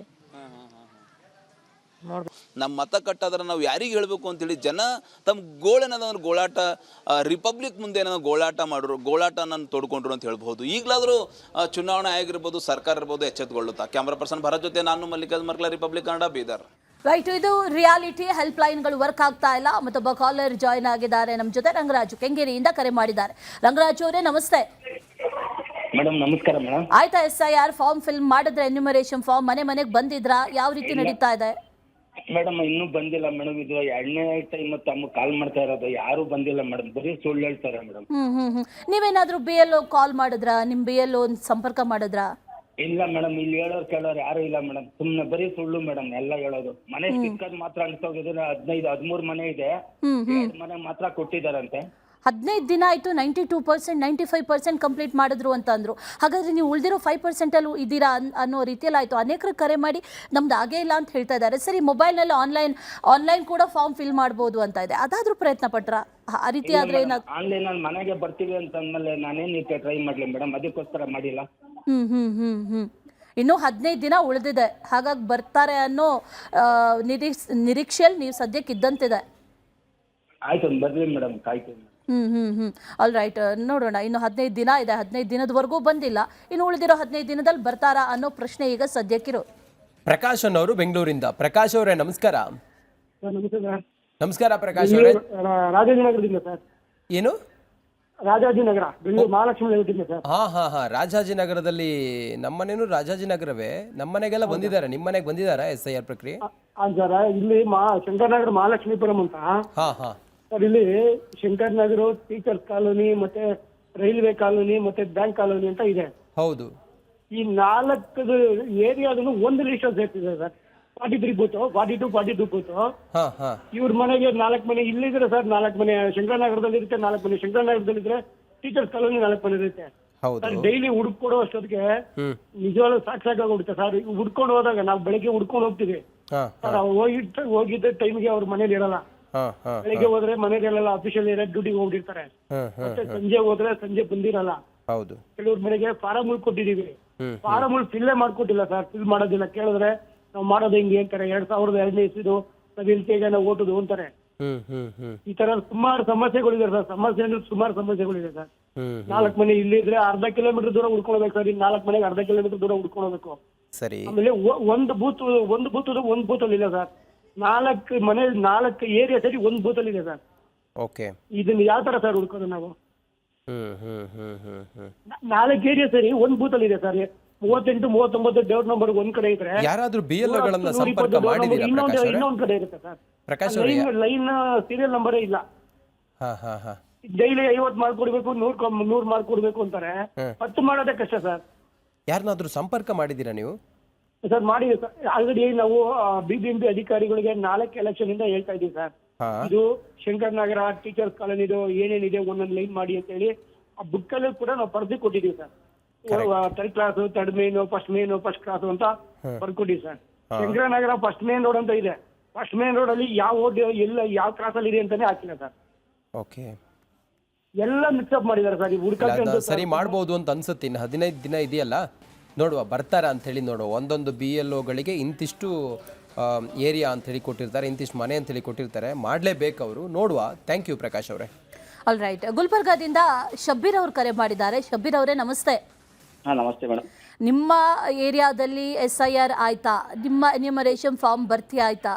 ಹೇಗೆ ನಡೀತಾ ಇದೆ ಅಲ್ಲಿ SIR ಪ್ರಕ್ರಿಯೆ ಅಂತ? SIR ಮೇಡಮ್ ನಮ್ದು ಸಿದ್ದೇಶ್ವರ ಕಾಲನಿ ಅಂತ ಮೇಡಮ್, ಗುಲ್ಬರ್ಗ ಯೂನಿವರ್ಸಿಟಿ ಹತ್ರ. ಅಲ್ಲಿ ನಮ್ಮ ಏರಿಯಾದಲ್ಲಿ 3 BLOಗಳು ಇದಾರೆ ಮೇಡಮ್. 3 ಜನ ವೇಸ್ಟ್ ಮೇಡಮ್ ಇವರೆಲ್ಲ. ಅವರಿಗೆ ಫಾರ್ಮ್ ಫಿಲ್ ಮಾಡೋದೇ ಗೊತ್ತಿಲ್ಲ ಮೇಡಮ್. ಅವರಿಗೆ ಯಾವ ತರ ಫಾರ್ಮ್ ಫಿಲ್ ಮಾಡಬೇಕು, ಹೆಂಗ್ ಫಿಲ್ ಮಾಡ್ಬೇಕಂತಾನೆ ಗೊತ್ತಿಲ್ಲ. ಅವ್ರಿಗೆ ಟ್ರೈನಿಂಗ್ ಕೊಟ್ಟಿದ್ರಂತಲ್ವಾ? ಕೊಟ್ಟಿದ್ದಾರೆ ಮೇಡಮ್. ಎಲ್ಲಿ ಕೊಟ್ಟಿದ್ದಾರೆ ಮೇಡಮ್? ಏನ್ ಕೇಳಿದ್ರು ಸುಮ್ನೆ ಅದು ನಮ್ಗೆ ನೋಡಿ ಮೇಡಮ್. 15 ದಿನ ಆಯ್ತು ನಂಗೆ ಫಾರ್ಮ್ ಕೊಟ್ಟಿದ್ದಿಲ್ಲ. ನಾನು ಮೊನ್ನೆ ಹೋಗ್ಬಿಟ್ಟು ಅವ್ರ ಮನೆಗೆ ಹೋಗ್ಬಿಟ್ಟು ನಾನು ಫಾರ್ಮ್ ತೊಗೊಂಡ್ಬಂದು ನಾನು ಫಿಲ್ಅಪ್ ಮಾಡಿ ಇಟ್ಟಿದ್ದೀನಿ ಮೇಡಮ್. ಇವಾಗ ಅಂದ್ರೆ ಅವ್ರ ಮನೆಗೆ ಹೋಗಿ ನೀವು ತಗೊಂಡ್ಬಂದಿದ್ದು, ನಿಮ್ಮ ಮನೆಗೆ ಬಂದು ಅವ್ರು ಕೊಟ್ಟಿದ್ದಲ್ಲ?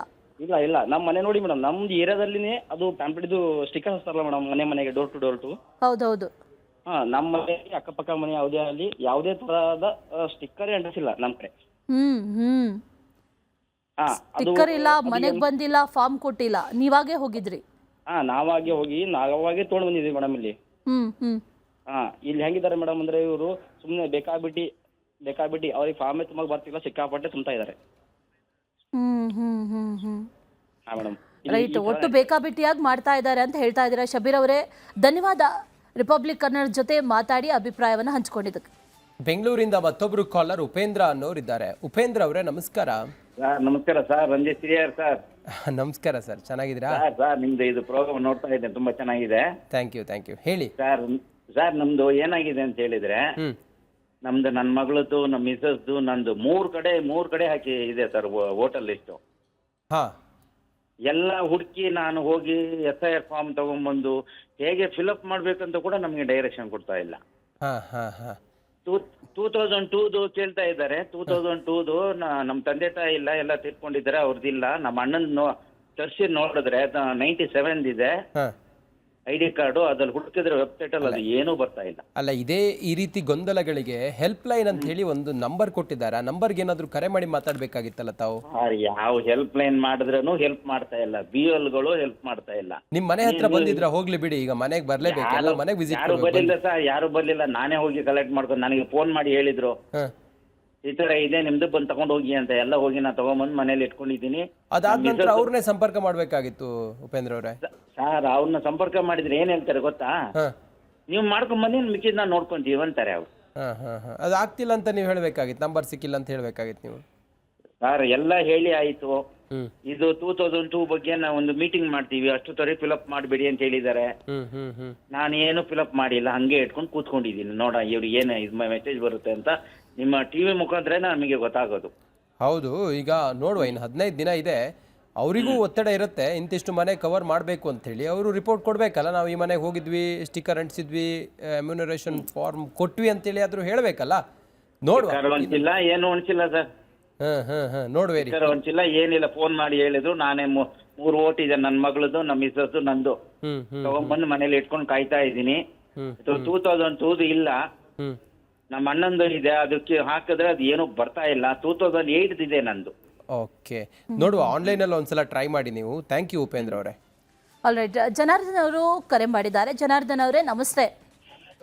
ನಮಸ್ತೆ ಮೇಡಮ್. SIR ಸ್ಟಾರ್ಟ್ ಆಗಿ 15 ದಿನ ಆಯ್ತು. 15 ದಿನದಲ್ಲಿ ನಿಮ್ಮ SIR ಆಯ್ತಾ? ಬಂದಿದ್ರಾ ಮನೆಗೆ ಸ್ಟಿಕ್ಕರ್ ಅಂಟಿಸಿದ್ರಾ? ನಿನ್ನೆ ಯಾರೋ ಲೇಡಿ ಬಂದಿತ್ತು BLO ಅನ್ಕೊಂಡು, ನಾವೆಲ್ಲ ಆಫೀಸಲ್ಲಿ ಇದ್ವಿ. ನನ್ ಮಗ ಕಾಲೇಜು, ನನ್ ಮಗಳು ಒಬ್ಳೆ ಇದ್ಲು. ನಾವ್ ಎಲ್ಲರಿಗೆ ಕೊಡಿ ಅಂದ್ರೆ ಅಮ್ಮ ಫುಲ್ ಅವಾಜ್ ಹಾಕಿ ಒಬ್ಬರಿಗೆ ಫಾರಂ ಕೊಟ್ಟು ಹೋಗಿದ್ದಾಳೆ ಮಗಳಿಗೆ. ಅಂದ್ರೆ ಎಷ್ಟು ಜನ ಇದೀರಿ ಮನೇಲಿ? ಎಷ್ಟು ವೋಟರ್ಸ್ ಇದೀರಿ? 4 ಜನ. ಒಂದು ಫಾರ್ಮ್ ಕೊಟ್ಟಿದ್ದಾರೆ? ಒಂದು ಮಗಳದೊಂದೇ ಕೊಟ್ಟಿದ್ದಾರೆ. ಯಾಕಂತೆ? ನಾವೇ ಹೋಗ್ಬೇಕು. ಇಲ್ಲ, ಅಲ್ಲಿ ಒಂದು ದೇವಸ್ಥಾನ ಇದೆ ನಮ್ಮ ಏರಿಯಾದಲ್ಲಿ, ಸಾಯಿಬಾಬಾ. BLO ಹೆಸರೇನಾದ್ರೂ ಗೊತ್ತಾ? ಹೇಗೆ ಗೊತ್ತಾಗಿಲ್ಲ ನಮ್ಗೆ. ಅಮ್ಮ ಏನೇನೋ ಮಾತಾಡಿ ಹೋಗ್ಬಿಟ್ಟಿದೆ. BLO ಆಕ್ಚುಲಿ ನಿಮ್ಮ BLO ಯಾರು ಅನ್ನೋದನ್ನು ಕೂಡ ತಿಳ್ಕೊಳ್ಬಹುದು. ಈ ನಿಮ್ಮ ನಂಬರು, ವಾರ್ಡ್ ನಂಬರ್ ಎಲ್ಲ ಹಾಕಿದ್ರೆ BLO ಯಾರು ಅನ್ನೋದು ಕೂಡ ಮಾಹಿತಿ ಸಿಗುತ್ತೆ. ತಿಳ್ಕೊಳ್ಳಿ BLO ಯಾರು ಅಂತ. ಯಾಕಂದರೆ ಅವ್ರ ಕೆಲಸನೇ ಅದು. ಅವ್ರ ಒತ್ತಡ ಏನೇ ಇದ್ರು ಅಥವಾ ಅವ್ರ ಪ್ರೆಷರ್ ಎಷ್ಟೇ ಇದ್ರೂ ಕೂಡ ವೋಟರ್ಸ್ ಜೊತೆ ಈ ರೀತಿ ಮಾತಾಡೋಂಗಿಲ್ಲ. ಅದ್ರ ಜೊತೆಲಿ ಎಷ್ಟು ಜನ ಇದ್ದಾರೆ ಅಷ್ಟು ಕೊಟ್ಟು ಹೋಗ್ಬೇಕು ಅನ್ನೋದೇ ಇರೋದು. ಆನಂತರನೇ ಸ್ಟಿಕ್ಕರ್ ಅಂಟಿಸ್ಬೇಕು, ಅದೇ ಪ್ರಕ್ರಿಯೆ. ಆದರೆ ಪ್ರಕ್ರಿಯೆ ಸರಿಯಾಗಿ ನಡೀತಾ ಇಲ್ಲ ಅಂತ ಹೇಳ್ತಾ ಇದ್ದಾರೆ ಜನಾರ್ದನ್ ಅವರು. ಧನ್ಯವಾದ ರಿಪಬ್ಲಿಕ್ ಕನ್ನಡ ಜೊತೆ ಮಾತಾಡಿದ್ದಕ್ಕೆ. ಇದರ ಕೆಂಪು ಬಣ್ಣ ಅದ್ಭುತ, ಖಾರ ಕಡಿಮೆ ಆದರೂ ರುಚಿಕರ. MDH ಕಾಶ್ಮೀರಿ. ಧನ್ಯವಾದ ರಿಪಬ್ಲಿಕ್ ಕನ್ನಡ ಜೊತೆ ಮಾತಾಡಿದ್ದಕ್ಕೆ. ಕೇವಲ ಅಲ್ಲಿ ಇಲ್ಲಿ ಅಂತ ಹೇಳಿ ಅಲ್ಲ, ಎಲ್ಲ ಕಡೆಗಳಲ್ಲೂ ಕೂಡ ಇದೇ ಹಣೆ ಬರಹ ಅಥವಾ ಇದೇ ಪರಿಸ್ಥಿತಿ ಜನರದ್ದು. ಹೌದು, ನಮ್ಗೆ ಬಂದಿರೋ ಅಷ್ಟು ಕಾಲನ್ನು ಗಮನಿಸಿ, ಅಷ್ಟರಲ್ಲೂ ಕೂಡ ಯಾರೊಬ್ರು ಕರೆಕ್ಟಾಗಿ ಮಾಡಿದ್ರು ಅಂತ ಯಾರು ಹೇಳಿಲ್ಲ. ಬಹುಶಃ ಆತ್ಮಾವಲೋಕನ ಮಾಡಿಕೊಳ್ಬೇಕಾಗಿದೆ ಈ ಸಿಬ್ಬಂದಿಗಳು, ಮತ್ತು ಯಾರು ಕಮಿಷನರು, ಯಾರು ಚುನಾವಣಾ ಆಯುಕ್ತರು, ಎಲ್ಲರೂ ಕೂಡ ಸದ್ಯ ಏನಿದೆ ಸದ್ಯದ ಪ್ರಸ್ತುತ ಪರಿಸ್ಥಿತಿ ಅನ್ನೋದನ್ನು ರಿಯಾಲಿಟಿ ಚೆಕ್ ರಿಪಬ್ಲಿಕರನ್ನ ತೆರೆದಿಡ್ತಿದ್ದು ನಮ್ಮ ಅಭಿಪ್ರಾಯ ಅಲ್ಲ, ಇದು ಜನರ ಅಭಿಪ್ರಾಯ, ಇದು ವಾಸ್ತವ ಸ್ಥಿತಿ. SIR ಬಗ್ಗೆ ಇರುವ ಗೊಂದಲಗಳನ್ನು ನಿವಾರಿಸಲು ಮಂಡ್ಯದಲ್ಲಿ ಜಿಲ್ಲಾ ಮಟ್ಟದ ಸಹಾಯವಾಣಿ ಕೇಂದ್ರವನ್ನು ತೆರೆಯಲಾಗಿದೆ. ಗೊಂದಲ ಅಥವಾ ದೂರುಗಳ ಬಗ್ಗೆ ನಿಗಾ ವಹಿಸಲು 1950 ಸಹಾಯವಾಣಿ ಕೇಂದ್ರ ತೆರೆಯಲಾಗಿತ್ತು. ಈ ಮೂಲಕ ಜನರಿಗೆ ಮಾಹಿತಿಯನ್ನು ನೀಡಲಾಗ್ತಾ ಇದೆ. ಜೊತೆಗೆ ಜಿಲ್ಲಾ ಮಟ್ಟದ ಅಧಿಕಾರಿಯೊಬ್ಬರನ್ನ ತಾಲೂಕು ನೋಡಲ್ ಅಧಿಕಾರಿಯಾಗಿ ನೇಮಿಸಲಾಗಿದೆ. ಪ್ರತಿದಿನ ಸಹಾಯವಾಣಿಗೆ ಬಂದ ಕರೆಗಳ ಬಗ್ಗೆ ಜಿಲ್ಲಾಧಿಕಾರಿಗಳು ಮಾಹಿತಿಯನ್ನು ನೀಡಲು ಸೂಚಿಸಲಾಗಿದೆ. ಈ ಬಗ್ಗೆ ನಮ್ಮ ಪ್ರತಿನಿಧಿ ಒಂದು ಅಲ್ಲಿಂದ ಪ್ರತ್ಯಕ್ಷ ವರದಿ ಮಾಡಿದ್ದಾರೆ, ಬನ್ನಿ ನೋಡೋಣ. ಮಂಡ್ಯ ಜಿಲ್ಲೆಯಲ್ಲಿ SIR ಅನ್ನು ಯಶಸ್ವಿಗೊಳಿಸುವ ನಿಟ್ಟಿನಲ್ಲಿ ಮಂಡ್ಯ ಜಿಲ್ಲಾಡಳಿತ ಸಾಕಷ್ಟು ಕ್ರಮಗಳನ್ನು ಕೈಗೊಂಡಿದೆ. ಒಂದು ಕಡೆ ಜಿಲ್ಲಾ ಮಟ್ಟದ ಅಧಿಕಾರಿಗಳನ್ನು ಪ್ರತಿ ತಾಲೂಕಿಗೆ ನೋಡಲ್ ಅಧಿಕಾರಿಯಾಗಿ ನೇಮಕ ಮಾಡಿದ್ರೆ, ಮತ್ತೊಂದೆಡೆ 10 BLOಗಳಿಗೆ ಒಂದರಂತೆ ಸೂಪರ್ವೈಸರ್ಗಳನ್ನ ನೇಮಕ ಮಾಡಲಾಗಿದೆ. ಅದಾದರೂ ಕೂಡ ಒಂದಷ್ಟು ಗೊಂದಲಗಳು ಮತದಾರರಲ್ಲಿರುವಂಥದ್ದು, ಜನರಿಗೆ ಗೊಂದಲಗಳನ್ನು ನಿವಾರಿಸೋದಕ್ಕೆ ಜೊತೆಗೆ ದೂರುಗಳನ್ನು ಹೇಳ್ಕೊಳ್ಳೋದಕ್ಕೆ ಜಿಲ್ಲಾ ಮಟ್ಟದ ಸಹಾಯವಾಣಿ ಕೂಡ ಆರಂಭ ಮಾಡಲಾಗಿದೆ.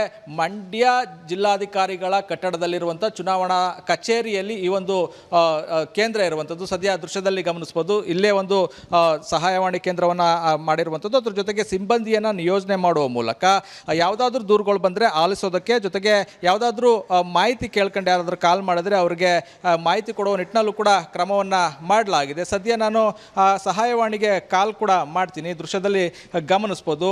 1950 ಅಂದರೆ ಒಂದು ನಂಬರನ್ನು ನೀಡಿರುವಂಥದ್ದು, ಸಹಾಯವಾಣಿ ನಂಬರನ್ನು. ಅದಕ್ಕೆ ಕಾಲ್ ಮಾಡ್ತೀನಿ. ಕಾಲ್ ಮಾಡಿದ್ರೆ ಇಲ್ಲಿ ಸ್ಪಂದನೆ ಮಾಡುವಂಥ ಇದನ್ನು ಕೂಡ ದೃಶ್ಯನೂ ಕೂಡ ಗಮನಿಸ್ಬೋದು.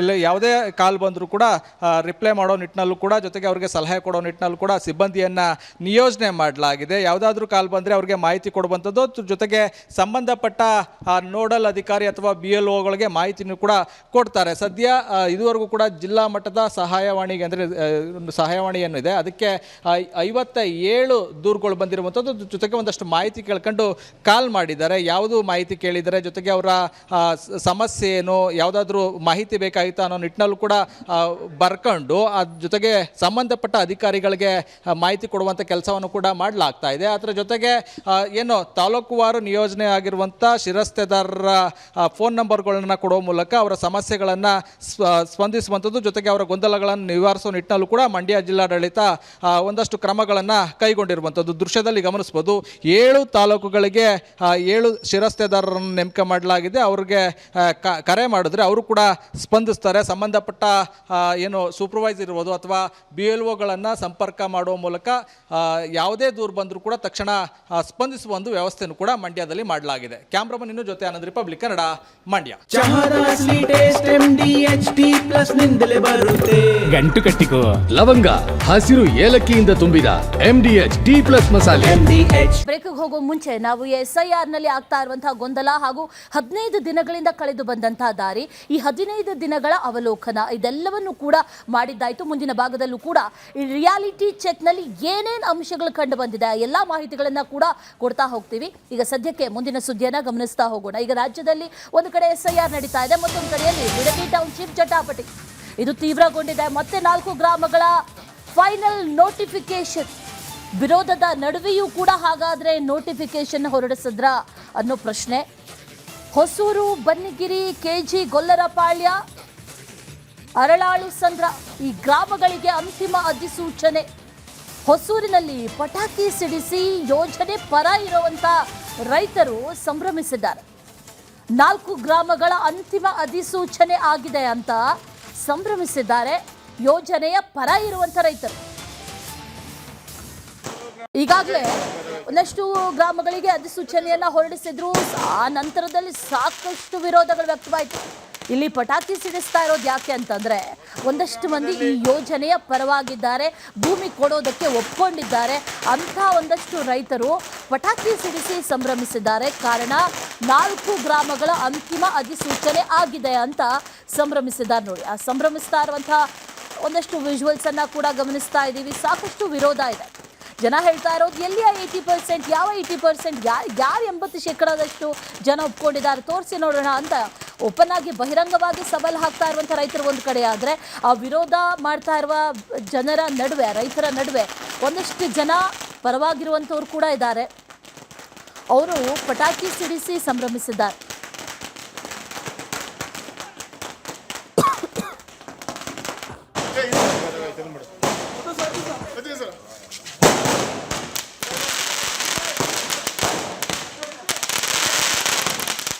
ಗ್ರಾಮದಲ್ಲಿ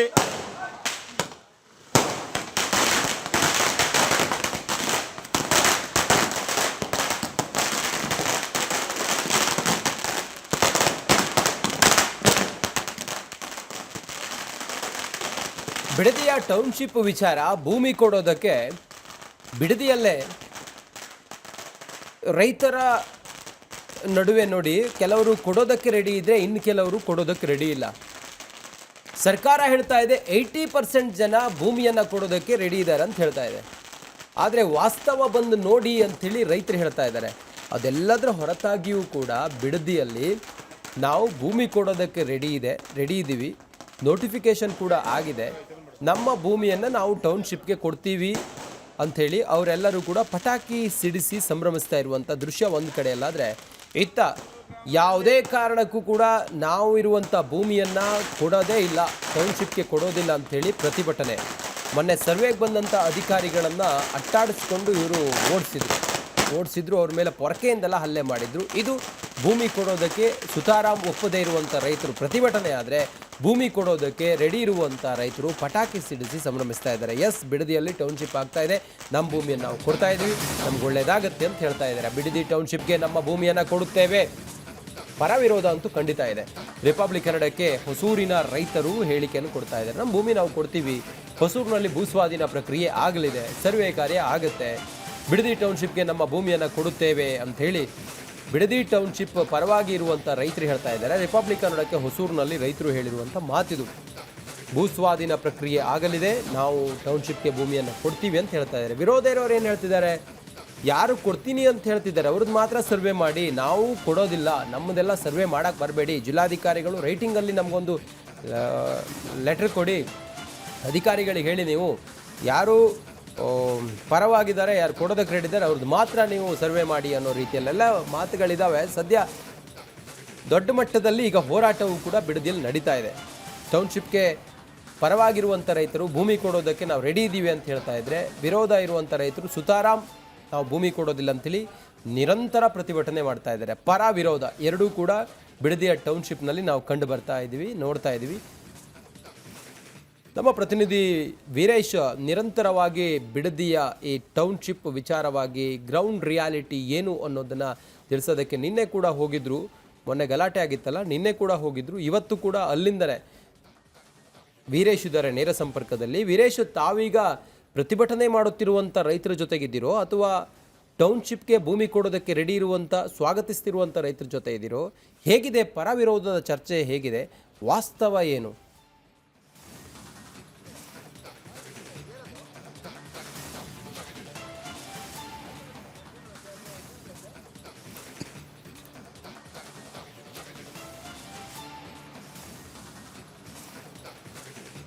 ರಂಜಿತ್, ಯಾಕಂದ್ರೆ ಬಿಡದಿ ಟೌನ್ಶಿಪ್ ವಿಚಾರವಾಗಿ ರೈತರ ನಡುವೆ ಜಟಾಪಟಿ ಜೋರಾಗಿದೆ ಅಂತ ಹೇಳ್ಬೋದು.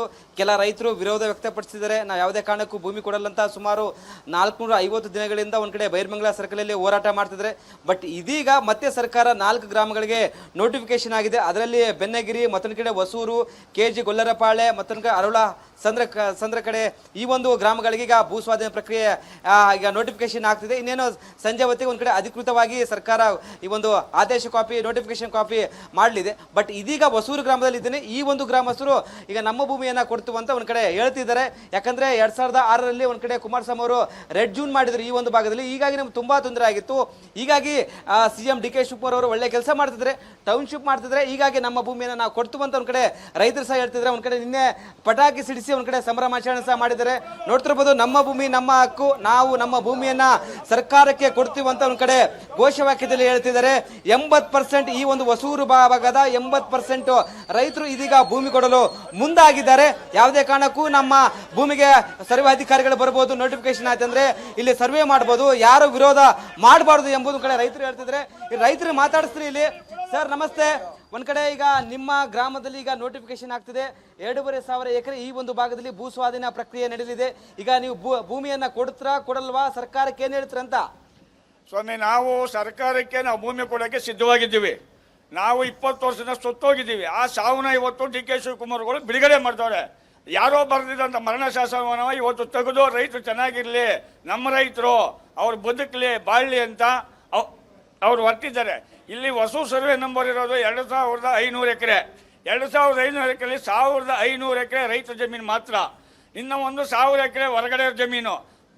ಮಾನ್ಯ ಕುಮಾರಸ್ವಾಮಿಗಳು ಸೇರಿ, ಕುಮಾರಸ್ವಾಮಿ ಅವ್ರ ಜಮೀನು ಸೇರಿ 1,000 ಎಕರೆ ಹೊರಗಡೆ ಜಮೀನು. ಅವರೆಲ್ಲ ಹೊರಗಡೆ ಏನವರು ಕುಮಾರಸ್ವಾಮಿ ಕೊಟ್ಟವರು ಬಿಟ್ಟವರು ಗೊತ್ತಿಲ್ಲ. ಹೊರಗಡೆ ಇರತಕ್ಕಂಥ ಜಮೀನವರು ಎಲ್ಲ ಕೊಟ್ಟಿದ್ದಾರೆ. ಹೊರಗಡೆ ಇರೋರು. ನಾವು ಕೊಡೋದಕ್ಕೆ ಸಿದ್ಧವಾಗಿದ್ದೀವಿ. ನಾವು ಎಕರೆ ಭೂಸ್ವಾಧೀನ ಆಗುತ್ತಂತೆ ಈ ಒಂದು ಭಾಗದಲ್ಲಿ. 2,500 ಎಕರೆ ಆಗ್ತಿದೆ ಸರ್. ಈ ಒಂದು ಹೊಸೂರು ಗ್ರಾಮದಲ್ಲಿ 2,500 ಎಕರೆ ಭೂಸ್ವಾಧೀನ ಆಯ್ತಾ ಇದೆ. ಇದರಲ್ಲಿ ಸ್ವಲ್ಪ ಹೆಚ್ಚು ಕಮ್ಮಿ ಸುಮಾರು 80% ಭಾಗ ರೈತರು ಆಲ್ರೆಡಿ ಒಪ್ಪಿಗೆ ಕೊಟ್ಟಿದ್ದಾರೆ. ಇದು GBD ಪ್ರಾಧಿಕಾರಕ್ಕೆ ಭೂಮಿ ಕೊಡೋಕ್ಕೆ ಒಪ್ಕೊಂಡಿದ್ದಾರೆ. ಇನ್ನು ಇವತ್ತು ಫೈನಲ್ ನೋಟಿಫಿಕೇಶನ್ ಇವತ್ತು ಆಗ್ತಾ ಇದೆ. ಆದ್ದರಿಂದ ನಾವು ಸಿದ್ಧ ಇದ್ದೀವಿ. ನಾವು ಸರ್ಕಾರದ ಅಭಿವೃದ್ಧಿ ಕಾರ್ಯಕ್ಕೆ ನಾವು ರೆಡಿ ಇದ್ದೀವಿ. ನಾವು ಅದರಲ್ಲಿ ಪಾಲ್ದಾರ ಆಗ್ತಾ ಇದ್ದೀವಿ. ನಮ್ಮ ಅವಶ್ಯಕತೆಗೆ ಎಷ್ಟಿದೆ ಅಷ್ಟು ಮಾತ್ರ ಹಣದ ರೂಪದಲ್ಲಿ ತಗೋತಾ ಇದ್ದೀವಿ. ಉಳಿದನ್ನು ನಾವು ಶೇರ್ ತಗೋತಾ ಇದ್ದೀವಿ. ಸರ್ಕಾರದಲ್ಲಿ ನಾವು ಒಂದು ಭಾಗ ಆಗ್ತಾ ಇದ್ದೀವಿ. ಸರ್, ನಿನ್ನೆ ಒಂದು ಕಡೆ ಪಟಾಕಿ ಸಿಡಿಸಿ ಸಂಭ್ರಮಾಚರಣೆ ಮಾಡಿದ್ರಿ. ಈ ಒಂದು ಭಾಗದಲ್ಲಿ ಭೂಸ್ವಾಧೀನ ವಿಚಾರವಾಗಿ ಕೆಲ ರೈತರು ವಿರೋಧ ವ್ಯಕ್ತಪಡಿಸಿದ್ದಾರೆ. 450 ದಿನಗಳಿಂದ ಒಂದು ಕಡೆ ಹೋರಾಟ ಸಹ ಮಾಡ್ತಿದ್ದಾರೆ ಭೂಮಿ ಕೊಡಲ್ಲ ಅಂತ. ಅವ್ರ ಹಕ್ಕು, ನಾವು ಕೊಡಕ್ಕೆ ರೆಡಿ ಇದ್ದೀವಿ. ಬೇಡ ಅನ್ನೋರ್ದು ಅವ್ರ ಹಕ್ಕು ಪಾಪ. ಅವ್ರದ್ದೇನಿದೆಯೋ ಕಷ್ಟ ಸುಖ ಗೊತ್ತಿಲ್ಲ, ನಾವು ಕೊಡಕ್ಕೆ ರೆಡಿ ಇದ್ದೀವಿ. ನಮ್ಗೆ ವ್ಯವಸಾಯ ಸಾಕಾಗದೆ. ನಿಮ್ಮ ಭೂಮಿಯಲ್ಲಿ ಈಗ ಸರ್ವೆ ಅಧಿಕಾರಿಗಳು ಬಂದು ಸರ್ವೆ ಮಾಡ್ಬೋದಾಗಾದ್ರೆ ನಮ್ಮ ಭೂಮಿಲಿ ನಾವು ಮಾಡಿಸ್ತೀವಿ, ಖಂಡಿತ ಮಾಡಿಸ್ತೀವಿ.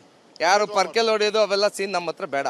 ನಮ್ಮ ಜಮೀನು ನಾವು ಕೊಡಕ್ಕೆ ರೆಡಿ ಇದ್ದೀವಿ, ನಾವು ಮಾಡಿಸ್ಕೊತೀವಿ. ಅವ್ರ ಜಮೀನು ನಾವು ಕೊಡುವಂತ ಹೋಗಲ್ಲ, ನಾವು ಬೇಕಿಲ್ಲ. ಅಧಿಕಾರಿಗಳು ಅವ್ರಿಗೂ ಒಂದು ಮಾನವೀಯತೆ ಇರ್ತದೆ. ಮತ್ತು ನಮ್ಮ ಮಕ್ಕಳು ಇದ್ದಂಗೆ ಅವರು ಅಧಿಕಾರಿಗಳು ಬಂದಿರಲ್ಲ, ಮತ್ತು ಲೇಡೀಸು ನಮ್ಮನೆ ಹೆಣ್ಮಕ್ಳು ಥರ ಅಲ್ವಾ ಅವರು. ಅವ್ರಿಗೆ ಇದ್ದರೆ ಹಿಂದೆ ಕಡೆ ಕುಣ್ಕೊಂಡು ಮಾತಾಡ್ಬೋದು ಏನಿದ್ರು. ಅವ್ರ ಹತ್ರ ಏಕಾಏಕಿಯಾಗಿ ಅವ್ರಿಗೆ ನಮ್ಮನೆ ಅದ್ರ ಸಾವು ನೋವು ಮೇಲೆ ಹೊಡೆದವ್ರೆ. ಅದನ್ನು ಖಂಡಿಸಬೇಕು. ಮತ್ತು ನಮ್ಮದು ನಾವೆಲ್ಲ 2000 ಇಸ್ವಿಯಿಂದ 20ನೇ ಇಸ್ವಿಯಿಂದ ಬಿದ್ದಿದ್ದೇವಲ್ಲ ಇಲ್ಲಿ ಕಷ್ಟ, ಅದು ಸಾಕಾಗ್ಬಿಟ್ಟದೆ. ಕುಮಾರಸ್ವಾಮಿ ಏನು ಮಾಡ್ತಾರೆ ರೆಡ್ ಝೋನು. ಆ ರೆಡ್ ಝೋನಲ್ಲಿ ನಮ್ಮೆಲ್ಲ 20 ಲಕ್ಷ 30 ಲಕ್ಷಕ್ಕೆಲ್ಲ ನಾನು ಕೊಡಿಸಿದ್ದೀನಿ. ನಾನು ಒಬ್ಬ ವ್ಯವಸಾಯಗಾರ, ನಾನು ಒಬ್ಬ ಬಿಸ್ನೆಸ್ ಮ್ಯಾನು. ಇಷ್ಟೆಲ್ಲ ಅನುಭವಿಸಿದ್ದೀವಿ. ಇವಾಗ ಒಳ್ಳೆ ರೇಟ್ ಕೊಡ್ತಾವ್ರೆ. ಆ ರೇಟು ಇನ್ನೂ 50 ವರ್ಷ ನಿಂತ್ಕೊಂಡು ಹೋಗ್ಬಿಡ್ತದೆ. ಈ ರೇಟ್ ಇವತ್ತು ಬಿಟ್ಟರೆ ಇನ್ನು ನಿಂತ್ಕೊಂಡು ಹೋಗ್ಬಿಡ್ತೀವಿ. ನಮ್ಮೆಲ್ಲ ರೋಡ್ ಇಲ್ದಿರೋ ಜಮೀನು ಅವೇ, ರೋಡ್ ಇರುವವೇ. ಎಲ್ಲ ರೈತರು ಒಪ್ಪಿದಾರಾ ಕೊಡಕ್ಕೆ? ಒಪ್ಪಿದ್ದಾರೆ, ಎಲ್ಲ ರೈತರು ಒಪ್ಪಿದ್ದಾರೆ. ಎಲ್ಲ ಇವರು ಆದಷ್ಟು ಮಾತಾಡೋರು ನಮಗೆಲ್ಲ ಸಂಪೂರ್ಣ ಆದಷ್ಟು ಅನುಕೂಲವಾಗಿದೆ. ಬೈರ್ಬಂಗ್ಲ ಸರ್ಕಲ್ ಅಲ್ಲಿ ಸುಮಾರು 450 ದಿನಗಳಿಂದ ಹೋರಾಟ ಮಾಡ್ತಾರೆ ಸರ್. ನಮಗಂತೂ ಇಷ್ಟ ಇದೆ, ನಾವು ಓಡಾಡ್ತಾ ಇದ್ದೀವಿ. ರೈತರ ಬಗ್ಗೆ ನಮಗಿದೆ, ನಮ್ಗೆ ಸಂಪೂರ್ಣ ನಮ್ಮ ಬಿಡದಿ ಹೋಬಳಿಗೆ ನಮ್ಮದು ದೊಡ್ಡ ಗ್ರಾಮ ಇರ್ಬೋದು, ನಮ್ಮ ಕಡೆ ಗ್ರಾಮ ಎಲ್ಲ ಕಡೆಗಣಿಸವ್ರೆ. ಎಲ್ಲ ರಾಜಕೀಯದವರು ಇವಾಗ ಬರ್ತಾವ್ರೆ. ನಮ್ಮ ಗ್ರಾಮನ ಕಡೆಗಣಿಸ್ತವ್ರು. ಇವತ್ತು ನಮ್ಮ ಗ್ರಾಮಕ್ಕೆ ಎಷ್ಟೊಂದು ಜನ ಬರ್ತಾವ್ರೆ ಅಂದರೆ ಎಷ್ಟೊಂದು ಜನ ಬರ್ತಾರೆ ಗೊತ್ತಾಯ್ತು ನೋಡೋಕ್ಕೆ ನಮ್ಮನ್ನು. ಮೊದಲು ಎಲ್ಲಿ ಹೋಗಿದ್ರು ಇವರು? ಈಗ ಕುಮಾರಸ್ವಾಮಿ ಅವರು ಇಷ್ಟೊಂದು ದಿವಸ ಎಲೆಕ್ಷನ್ ಮಾಡಿದ್ರಲ್ಲ ಬೇರೆ ಕಡೆ, ನಮ್ಮೂರ ಕಡೆ ಒಂದು ರೌಂಡ್ ಬಂದೋಗಿದ್ರ. ಈಗ ಮತ್ತೆ ಬರ್ತಾಯ್ತವ್ರೆ. ನಾವು ಕರೆದು ಬರ್ತಾಯಿದ್ರು ಅವರು. ಈಗ ಇದನ್ನ ನಾವು ಬೇಳೆ ಬೇಯಿಸ್ಕೊಳಕ್ಕೆ ಬರ್ತಾವ್ರಿ ಇಲ್ಲಿ. ಸರ್, ಇವಾಗ ಕುಮಾರಸ್ವಾಮಿ ಅವರು ಮೊಟ್ಟ ಮೊದಲ ಬಾರಿ ಒಳಗೇನೆ ಜನಸಂಪರ್ಕ ಸಭೆ ಕರೆದಿ ನಾನು ಟೌನ್ ಮಾಡ್ತಾ ಇದ್ದೀನಿ, ನಿಮಗೆ ಒಪ್ಪಿಗೆ ಏನಪ್ಪ ಏನು ಎತ್ತ ಅಂತ ಹೇಳಿ ಜನಸಂಪರ್ಕಕ್ಕೆ ಸಭೆ ಕರೆದಿ ರೆಡ್ಯೂಸ್ ಮಾಡಬೇಕಾಗಿತ್ತು. ಏನೂ ಮಾಹಿತಿನೇ ಕೊಡ್ದಿರ ಏಕಾಏಕಿ ನಾನು ಟೌನ್ ಮಾಡ್ತೀನಿ ಅಂತ ಅಂದ್ಬಿಟ್ಟು ಅದನ್ನ ರೆಡ್ಯೂಸ್ ಮಾಡಿಬಿಟ್ಟು ಅದನ್ನು ತೆಗಿಲಿಲ್ಲ. ನಾವು ರೈತರು ಒಪ್ಪಿಗೆ ಇಲ್ಲ ಬಿಟ್ಟು ಕೈ ಬಿಟ್ಟು ತಕ್ಕಾಗಿ ಅದನ್ನ ಕ್ಯಾನ್ಸಲ್ ಮಾಡಲಿಲ್ಲ. ರೆಡ್ ಝೋನ್ ಕ್ಯಾನ್ಸಲ್ ಮಾಡಲಿಲ್ಲ. ಕೊಡ್ತಿರಾಗಾದ್ರೆ ನಾವು ಕೊಡೋಕ್ಕೆ ಅಭಿವೃದ್ಧಿಗೋಸ್ಕರ ನಾವು ಕೊಡೋಕ್ಕೆ ತಯಾರಾಗಿದ್ದೀವಿ. ಇದು ನಮಗೆ ಮುಂದೆ ಫ್ಯೂಚರ್ಗೆ ಇದು ಒಳ್ಳೆಯದೇನೆ. ಇದು ರಂಜಿತ್, ಯಾಕಂದ್ರೆ ಹೊಸೂರು ಭಾಗದಲ್ಲಿ ಸುಮಾರು 2,500 ಎಕರೆಯಷ್ಟು ಒಂದು ಕಡೆ ಭೂಸ್ವಾಧೀನ ಪ್ರಕ್ರಿಯೆ ನಡೆಯಲಿದೆ. ಹೀಗಾಗಿ ನಿನ್ನೆ ರಾತ್ರಿ ಪಟಾಕಿ ಸಿಡಿಸಿ ಸಂಭ್ರಮಾಚರಣೆ ಸಹ ಇಲ್ಲಿ ಮಾಡಿದೆ ಅಂತ ಹೇಳ್ಬೋದು. ಇಲ್ಲಿ 80% ರೈತರು ಭೂಮಿ ಕೊಡಲು ಸಿದ್ಧರಾಗಿದ್ದಾರೆ. ಯಾಕಂದ್ರೆ ಈ ಹಿಂದೆ ಕುಮಾರಸ್ವಾಮಿ ಅವರು ರೆಡ್ ಜೂನ್ ಮಾಡಿದ್ರು 2006ರಲ್ಲಿ. ಹೀಗಾಗಿ ತುಂಬಾ ನಾನಾ ತಾಪತ್ರಗಳನ್ನು ಪಟ್ಟಿದ್ದೇವೆ, ವ್ಯವಸಾಯ ಮಾಡಲು ತುಂಬಾ ಕಷ್ಟಪಟ್ಟಿದ್ದೇವೆ. ಹೀಗಾಗಿ ಒಳ್ಳೆ ಬೆಲೆ ಕೊಟ್ಟಿದ್ದಾರೆ DK ಶಿವಕುಮಾರ್ ಅವರು. ಒಂದ್ ಕಡೆ ಶೇರ್ ರೂಪದಲ್ಲಿ ನಾವು ನಮ್ಮ ಭೂಮಿಯನ್ನು ಕೊಡುತ್ತೇವೆ, ನಮ್ಮ ಭೂಮಿಯಲ್ಲಿ ಸರ್ವೆ ಅಧಿಕಾರಿಗಳು ಸರ್ವೆ ಮಾಡಬಹುದು ಎಂಬುದು ಈ ಹೊಸೂರು ಗ್ರಾಮದ ರೈತರು ಹೇಳ್ತಿದ್ದಾರೆ. Ranjith, okay Veeresh, thank you. ಕಲಬುರಗಿಯಲ್ಲಿ ಬೆಳಗ್ಗೆ ಪೊಲೀಸ್ ಗುಂಡಿನ ಸದ್ದು ಕೇಳಿ ಬಂದಿದೆ. ಜೈಲಿನಿಂದ ಪರಾರಿಯಾಗಿದ್ರು. ಇಡೀ ರಾಜ್ಯದಾದ್ಯಂತ ಒಂದು ರೀತಿಯಲ್ಲಿ ಸಂಚಲನವನ್ನು ಸೃಷ್ಟಿ ಮಾಡಿತ್ತು ಈ ಸುದ್ದಿ. ಆ ಜೈಲಿಂದ ಪರಾರಿಯಾಗಿದ್ದಂಥ ಕೈದಿ ಕಾಲಿಗೆ ಗುಂಡೇಟ್ ಹೊಡೆದಿದ್ದಾರೆ ಪೊಲೀಸರು. ಕೈದಿ ಸಂತೋಷ್ನನ್ನ ಬಂಧಿಸೋದಕ್ಕೆ ಪೊಲೀಸರು ತೆರಳಿದ್ರು. ಆ ಸಂದರ್ಭದಲ್ಲಿ ಪೊಲೀಸರ ಮೇಲೆ ಹಲ್ಲೆ ಮಾಡೋದಕ್ಕೆ ಸಂತೋಷ್ ಮುಂದಾಗಿದ್ದ. ಆತ್ಮರಕ್ಷಣೆಗಾಗಿ ಕಾಲಿಗೆ ಗುಂಡು ಹೊಡೆದಿದ್ದಾರೆ ಪೊಲೀಸರು. ತಮ್ಮನ್ನು ತಾವು ರಕ್ಷಿಸಿಕೊಳ್ಳೋದಕ್ಕಾಗಿ ಆತನ ಕಾಲಿಗೆ ಗುಂಡೇಟು ಹೊಡೆದಿದ್ದಾರೆ. ಎಸ್ಕೇಪ್ ಆಗಿ ಹೋಗ್ತಾ ಇರುವಂತಹ ಎಕ್ಸ್ಕ್ಲೂಸಿವ್ ವಿಜುವಲ್ಸ್ ಕೂಡ ರಿಪಬ್ಲಿಕ್ ಕನ್ನಡದ ಸ್ಕ್ರೀನ್ನಲ್ಲಿ ಗಮನಿಸ್ತಾ ಇದ್ದೀರಾ. ಬೆಳಗ್ಗೆ ಪೊಲೀಸರು ಈ ಕೈದಿಗಳೇನು ತಪ್ಪಿಸ್ಕೊಂಡು ಹೋಗಿದ್ರಲ್ವಾ, ಅದರಲ್ಲಿ ಸಂತೋಷ್ನನ್ನ ಬಂಧಿಸೋದಕ್ಕೆ ಅಂತ ತೆರಳಿದ್ರು. ಆ ಸಂದರ್ಭದಲ್ಲಿ ಆತ ಪೊಲೀಸರ ಮೇಲೆ ಹಲ್ಲೆ ಮಾಡಿ ಮತ್ತೆ ಎಸ್ಕೇಪ್ ಆಗೋದಕ್ಕೆ ಪ್ರಯತ್ನ ಪಡ್ತಾ ಇದ್ದ. ಆ ಸಂದರ್ಭದಲ್ಲಿ ಆತನನ್ನು ಬಂಧಿಸೋದಕ್ಕೆ ಜೊತೆಗೆ ತಮ್ಮನ್ನು ತಾವು ರಕ್ಷಣೆ ಮಾಡ್ಕೊಳ್ಳೋದಕ್ಕೆ ಆತನ ಕಾಲಿಗೆ ಗುಂಡೇಟು ಹೊಡೆದಿದ್ದಾರೆ. ಒಂದು ಕಡೆ ಗಮನಿಸ್ತಾ ಇರುವಂಥ ವಿಜುವಲ್ಸ್ ಇದೆಯಲ್ಲ, ಅದು ಅವರು ಜೈಲಿನಿಂದ ತಪ್ಪಿಸ್ಕೊಂಡು ಹೋಗ್ತಾ ಇರುವಂಥ CCTV ಫುಟೇಜಸ್. ಅಷ್ಟು ಎತ್ತರದ ಕಾಂಪೌಂಡ್, ಅದನ್ನು ಹಾರಿ ಎಸ್ಕೇಪ್ ಆಗ್ತಾ ಇರುವಂಥ ಕೈದಿಗಳು, ಆ ನಂತರದಲ್ಲಿ ರಸ್ತೆಯಲ್ಲಿ ಹೋಗ್ತಾ ಇರುವಂಥ ಕೈದಿಗಳು, ಅದನ್ನು ಕೂಡ ಗಮನಿಸ್ತಾ ಇದ್ದೀವಿ. ಮತ್ತೊಂದು ಕಡೆಯಲ್ಲಿ ಆ ಕೈದಿಗಳಲ್ಲಿ ಒಬ್ಬ ಸಂತೋಷ್, ಆತನನ್ನು ಬಂಧಿಸೋದಕ್ಕೆ ಹೋದಂಥ ಸಂದರ್ಭದಲ್ಲಿ ಗುಂಡೇಟ್ ಹೊಡೆದಿದ್ದಾರೆ. ಕಲಬುರಗಿ ಜೈಲಿನಿಂದ ಕೈದಿಗಳ ಎಸ್ಕೇಪ್ ಪ್ರಕರಣ, ಜೈಲು ಬ್ಯಾರಕ್ನ ಕಂಬಿ ಕತ್ತರಿಸಿ ಕೈದಿಗಳು ಎಸ್ಕೇಪ್ ಆಗಿರೋದು. ಒಂದು ರೀತಿಯಲ್ಲಿ ಫಿಲ್ಮಿ ಸ್ಟೈಲ್ನಲ್ಲಿ, ಸಿನಿಮೀಯ ರೀತಿ ಕಂಬಿ ಕತ್ತರಿಸಿ ಕೈದಿಗಳು ಪರಾರಿಯಾಗಿದ್ದಾರೆ. ಈ ಕಂಬಿ ಕತ್ತರಿಸೋದಕ್ಕೆ ಅವ್ರು ತಗೊಂಡಿರೋ ಸಮಯ ಸರಿಸುಮಾರು 15 ದಿನ. ಬ್ಯಾರಕ್ನ ಸರಳು ಕತ್ತರಿಸಿದ್ದಾರೆ ಕೈದಿಗಳು. ಕಂಬಿ ಕತ್ತರಿಸಿ ಆ ಗ್ಯಾಪ್ನಲ್ಲಿ ಬ್ಯಾರಕ್ನಿಂದ ಹೊರಗೆ ಬಂದಿದ್ದಾರೆ. ಆನಂತರ ಕಾಂಪೌಂಡ್ ಎಗರಿ ಕಾಂಪೌಂಡ್ನಿಂದ ಹಾರಿ ಹೊರಗೆ ಬಂದಿದ್ದಾರೆ. 25ರಿಂದ 30 ಅಡಿ ಕಾಂಪೌಂಡ್ ಅದು. ಆ 25ರಿಂದ 30 ಅಡಿ ಕಾಂಪೌಂಡ್ ಹಾರಿ ಎಸ್ಕೇಪ್ ಆಗಿದ್ದಾರೆ. ಹೇಗೆ ಸಾಧ್ಯ ಅನ್ನೋ ಪ್ರಶ್ನೆ. ಹಾಗೆ ಈ ಕಂಬಿ ಕತ್ತರಿಸೋದಕ್ಕೆ ಏನಾದರೂ ಸಾಧನ, ಅದು ಅವ್ರ ಕೈಗೆ ಹೇಗೆ ಸಿಕ್ತು, ಯಾರು ಕೊಟ್ಟರು, ಇಂಥದ್ದು ಒಂದಷ್ಟು ಪ್ರಶ್ನೆಗಳಂತೂ ಸದ್ಯಕ್ಕಿದೆ. ಇದೇ ವಿಚಾರಕ್ಕೆ ಸಂಬಂಧಪಟ್ಟಂತೆ ಈ ಡೀಟೇಲ್ಸನ್ನು ಕೊಡ್ತಾರೆ ನಮ್ಮ ಪ್ರತಿನಿಧಿ ಓಂ ಪ್ರಕಾಶ್ ಮುನ್ನೂರು, ನೇರ ಸಂಪರ್ಕದಲ್ಲಿ ಜಾಯ್ನ್ ಆಗಿದ್ದಾರೆ. ಓಂ ಪ್ರಕಾಶ್, 25ರಿಂದ 30 ಅಡಿ ಇರುವಂತಹ ಕಾಂಪೌಂಡ್ ಅವರು ಹಾರಿದ್ದಾದರೂ ಹೇಗೆ, ಕಂಬಿ ಕತ್ತರಿಸೋದಕ್ಕೆ ಅವ್ರಿಗೆ ಏನಾದರೂ ಸಾಧನ ಬೇಕು, ಅದನ್ನು ಕೊಟ್ಟಿದ್ದಾದರೂ ಯಾರು, ಸಿಕ್ಕಿದ್ದಾದರೂ ಹೇಗೆ, ಹೀಗೆ ಹಲವು ಪ್ರಶ್ನೆಗಳು ಪೊಲೀಸರ ಸುತ್ತವೇ ಈಗ ಸುತ್ತುತ್ತಾ ಇದೆ. ಯಾವ ರೀತಿಯಲ್ಲಿ ಈಗ ತನಿಖೆ ನಡೀತಾ ಇದೆ, ಡೀಟೇಲ್ಸ್ ಏನು ಸಿಗ್ತಾ ಇದೆ?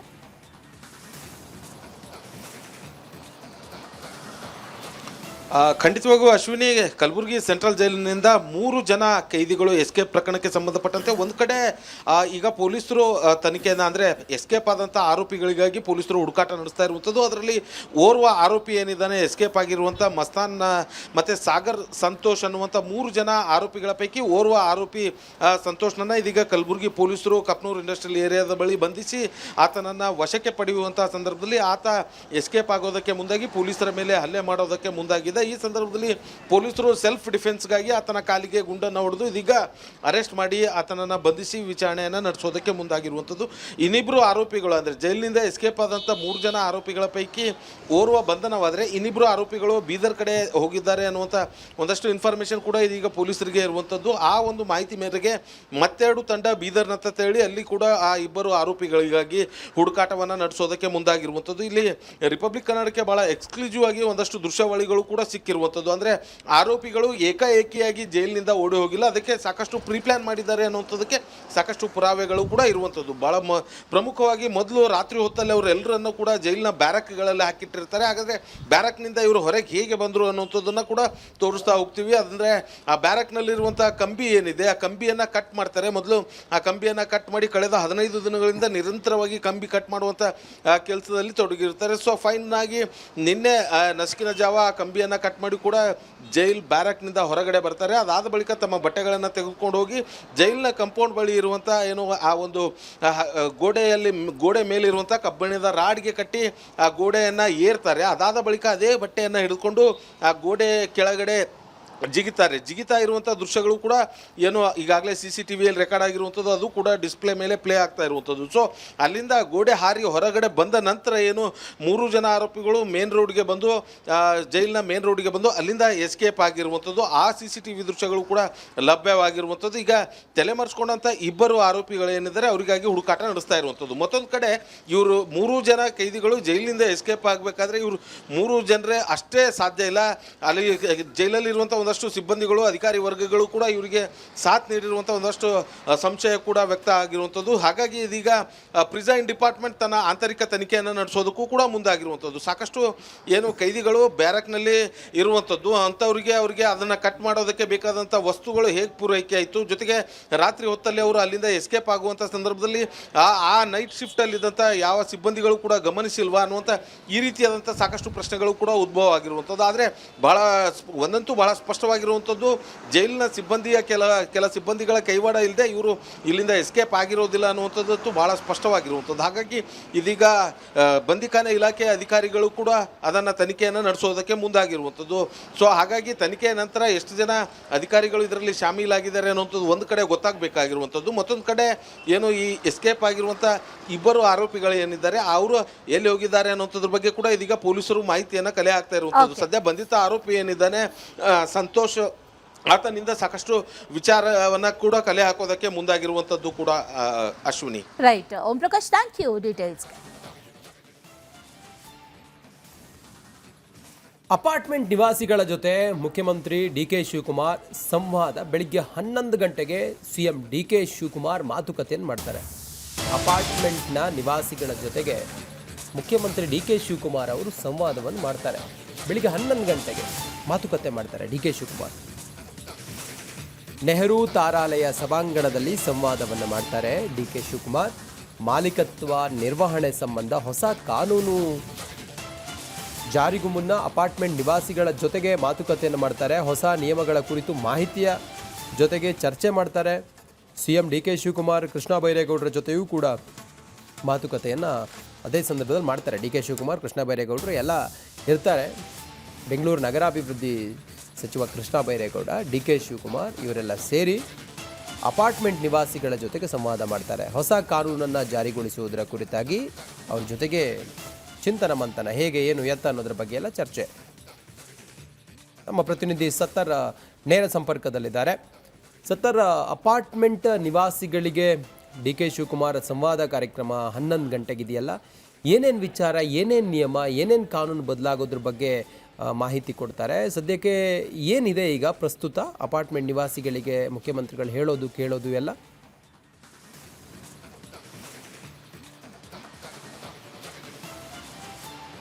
ರಂಜಿತ್, ಸದ್ಯಕ್ಕೆ ಅಪಾರ್ಟ್ಮೆಂಟ್ನ ಮಾಲೀಕರು ಮತ್ತು ಬಿಲ್ಡರ್ಗಳ ನಡುವೆ ಆಡಳಿತ ಆಗಿರ್ಬೋದು, ನಿರ್ವಹಣೆ ಆಗಿರ್ಬೋದು, ಮೂಲಸೌಕರ್ಯದ ವಿಚಾರವಾಗಿ ಒಂದಿಷ್ಟು ಗೊಂದಲ ಆಗ್ತಾ ಇದೆ. ಜೊತೆಗೆ ಒಂದಿಷ್ಟು ಸಮಸ್ಯೆ ಕೂಡ ಆಗ್ತಾ ಇದೆ. ಉದಾಹರಣೆಗೆ ಯಾವುದೇ ಒಂದು ಅಪಾರ್ಟ್ಮೆಂಟ್ನಲ್ಲಿ ಬಿಲ್ಡರ್ ನಿರ್ಮಾಣ ಮಾಡಿದಂಥ ಸಂದರ್ಭದಲ್ಲಿ ಅದರ ಹ್ಯಾಂಡ್ ಓವರ್ ಆದಮೇಲೆ ಮಾಲೀಕರದ ನಿರ್ವಹಣೆ ಆಗಿರ್ಬೋದು, ಮೂಲಸೌಕರ್ಯದ ವಿಚಾರವಾಗಿಯೂ ಕೂಡ ಅಲ್ಲಿ ಸಮಸ್ಯೆ ಆಗ್ತಾ ಇದೆ. ಕೆಲವೊಮ್ಮೆ ಬಿಲ್ಡರ್ಗಳು ಯಾವುದೇ ರೀತಿಯಲ್ಲಿ ಅದಕ್ಕೆ ಮೂಲಸೌಕರ್ಯ ವಿಚಾರವಾಗಿ ನಂತರ ಸ್ಪಂದಿಸದಿರೋದು, ಇದರಿಂದ ಮಾಲೀಕರು ಕೂಡ ಸಮಸ್ಯೆಗೀಡಾಗ್ತಾ ಇದ್ದಾರೆ. ಈ ಎಲ್ಲ ವಿಚಾರವಾಗಿ ಇವತ್ತು ಬೆಳಗ್ಗೆ 11 ಗಂಟೆಗೆ CM DK ಶಿವಕುಮಾರ್ ಅವರು ಅಪಾರ್ಟ್ಮೆಂಟ್ ಮಾಲೀಕರು ಹಾಗೂ ಅಸೋಸಿಯೇಷನ್ ಜೊತೆ ಒಂದು ಸಂವಾದ ಕಾರ್ಯಕ್ರಮ ಕೂಡ ಹಮ್ಮಿಕೊಂಡಿದ್ದಾರೆ. ಜೊತೆಗೆ ಇಲ್ಲಿ ಪ್ರಮುಖವಾಗಿರುವಂತಹ ವಿಚಾರ ಒಂದು ಮೂಲಸೌಕರ್ಯ ವಿಚಾರ. ಉದಾಹರಣೆಗೆ ಆ ಒಂದು ಅಪಾರ್ಟ್ಮೆಂಟ್ ಲಿಫ್ಟ್ ವ್ಯವಸ್ಥೆ ಆಗಿರ್ಬೋದು, ಹೆಚ್ಚುವರಿ ಆಗಿರುವಂತಹ ಸ್ವಿಮ್ಮಿಂಗ್ ಪೂಲ್ ವ್ಯವಸ್ಥೆ ಆಗಿರ್ಬೋದು, ಇದರ ಆಡಳಿತ ಆಗಿರ್ಬೋದು, ಜೊತೆಗೆ ನಿರ್ವಹಣೆ ಆಗಿರ್ಬೋದು, ಜೊತೆಗೆ ಅಪಾರ್ಟ್ಮೆಂಟ್ ಬಿಲ್ಡರ್ಗಳ ನಡುವೆ ಏಕರೂಪದ ಆಡಳಿತ ವ್ಯವಸ್ಥೆಯನ್ನು ತರೋಕ್ಕೂ ಕೂಡ ಪ್ಲಾನ್ ಮಾಡ್ಕೊಂಡಿದ್ದಾರೆ. ಈ ಹಿನ್ನೆಲೆ 2025ರಲ್ಲಿ ಒಂದು ಸುತ್ತಿನ ಮಾತುಕತೆ ಆಗಿತ್ತು. ಅದಾದ ನಂತರ ಒಂದು ಕರಡು ಸಮಿತಿ ಕೂಡ ಸಿದ್ಧವಾಗಿದೆ.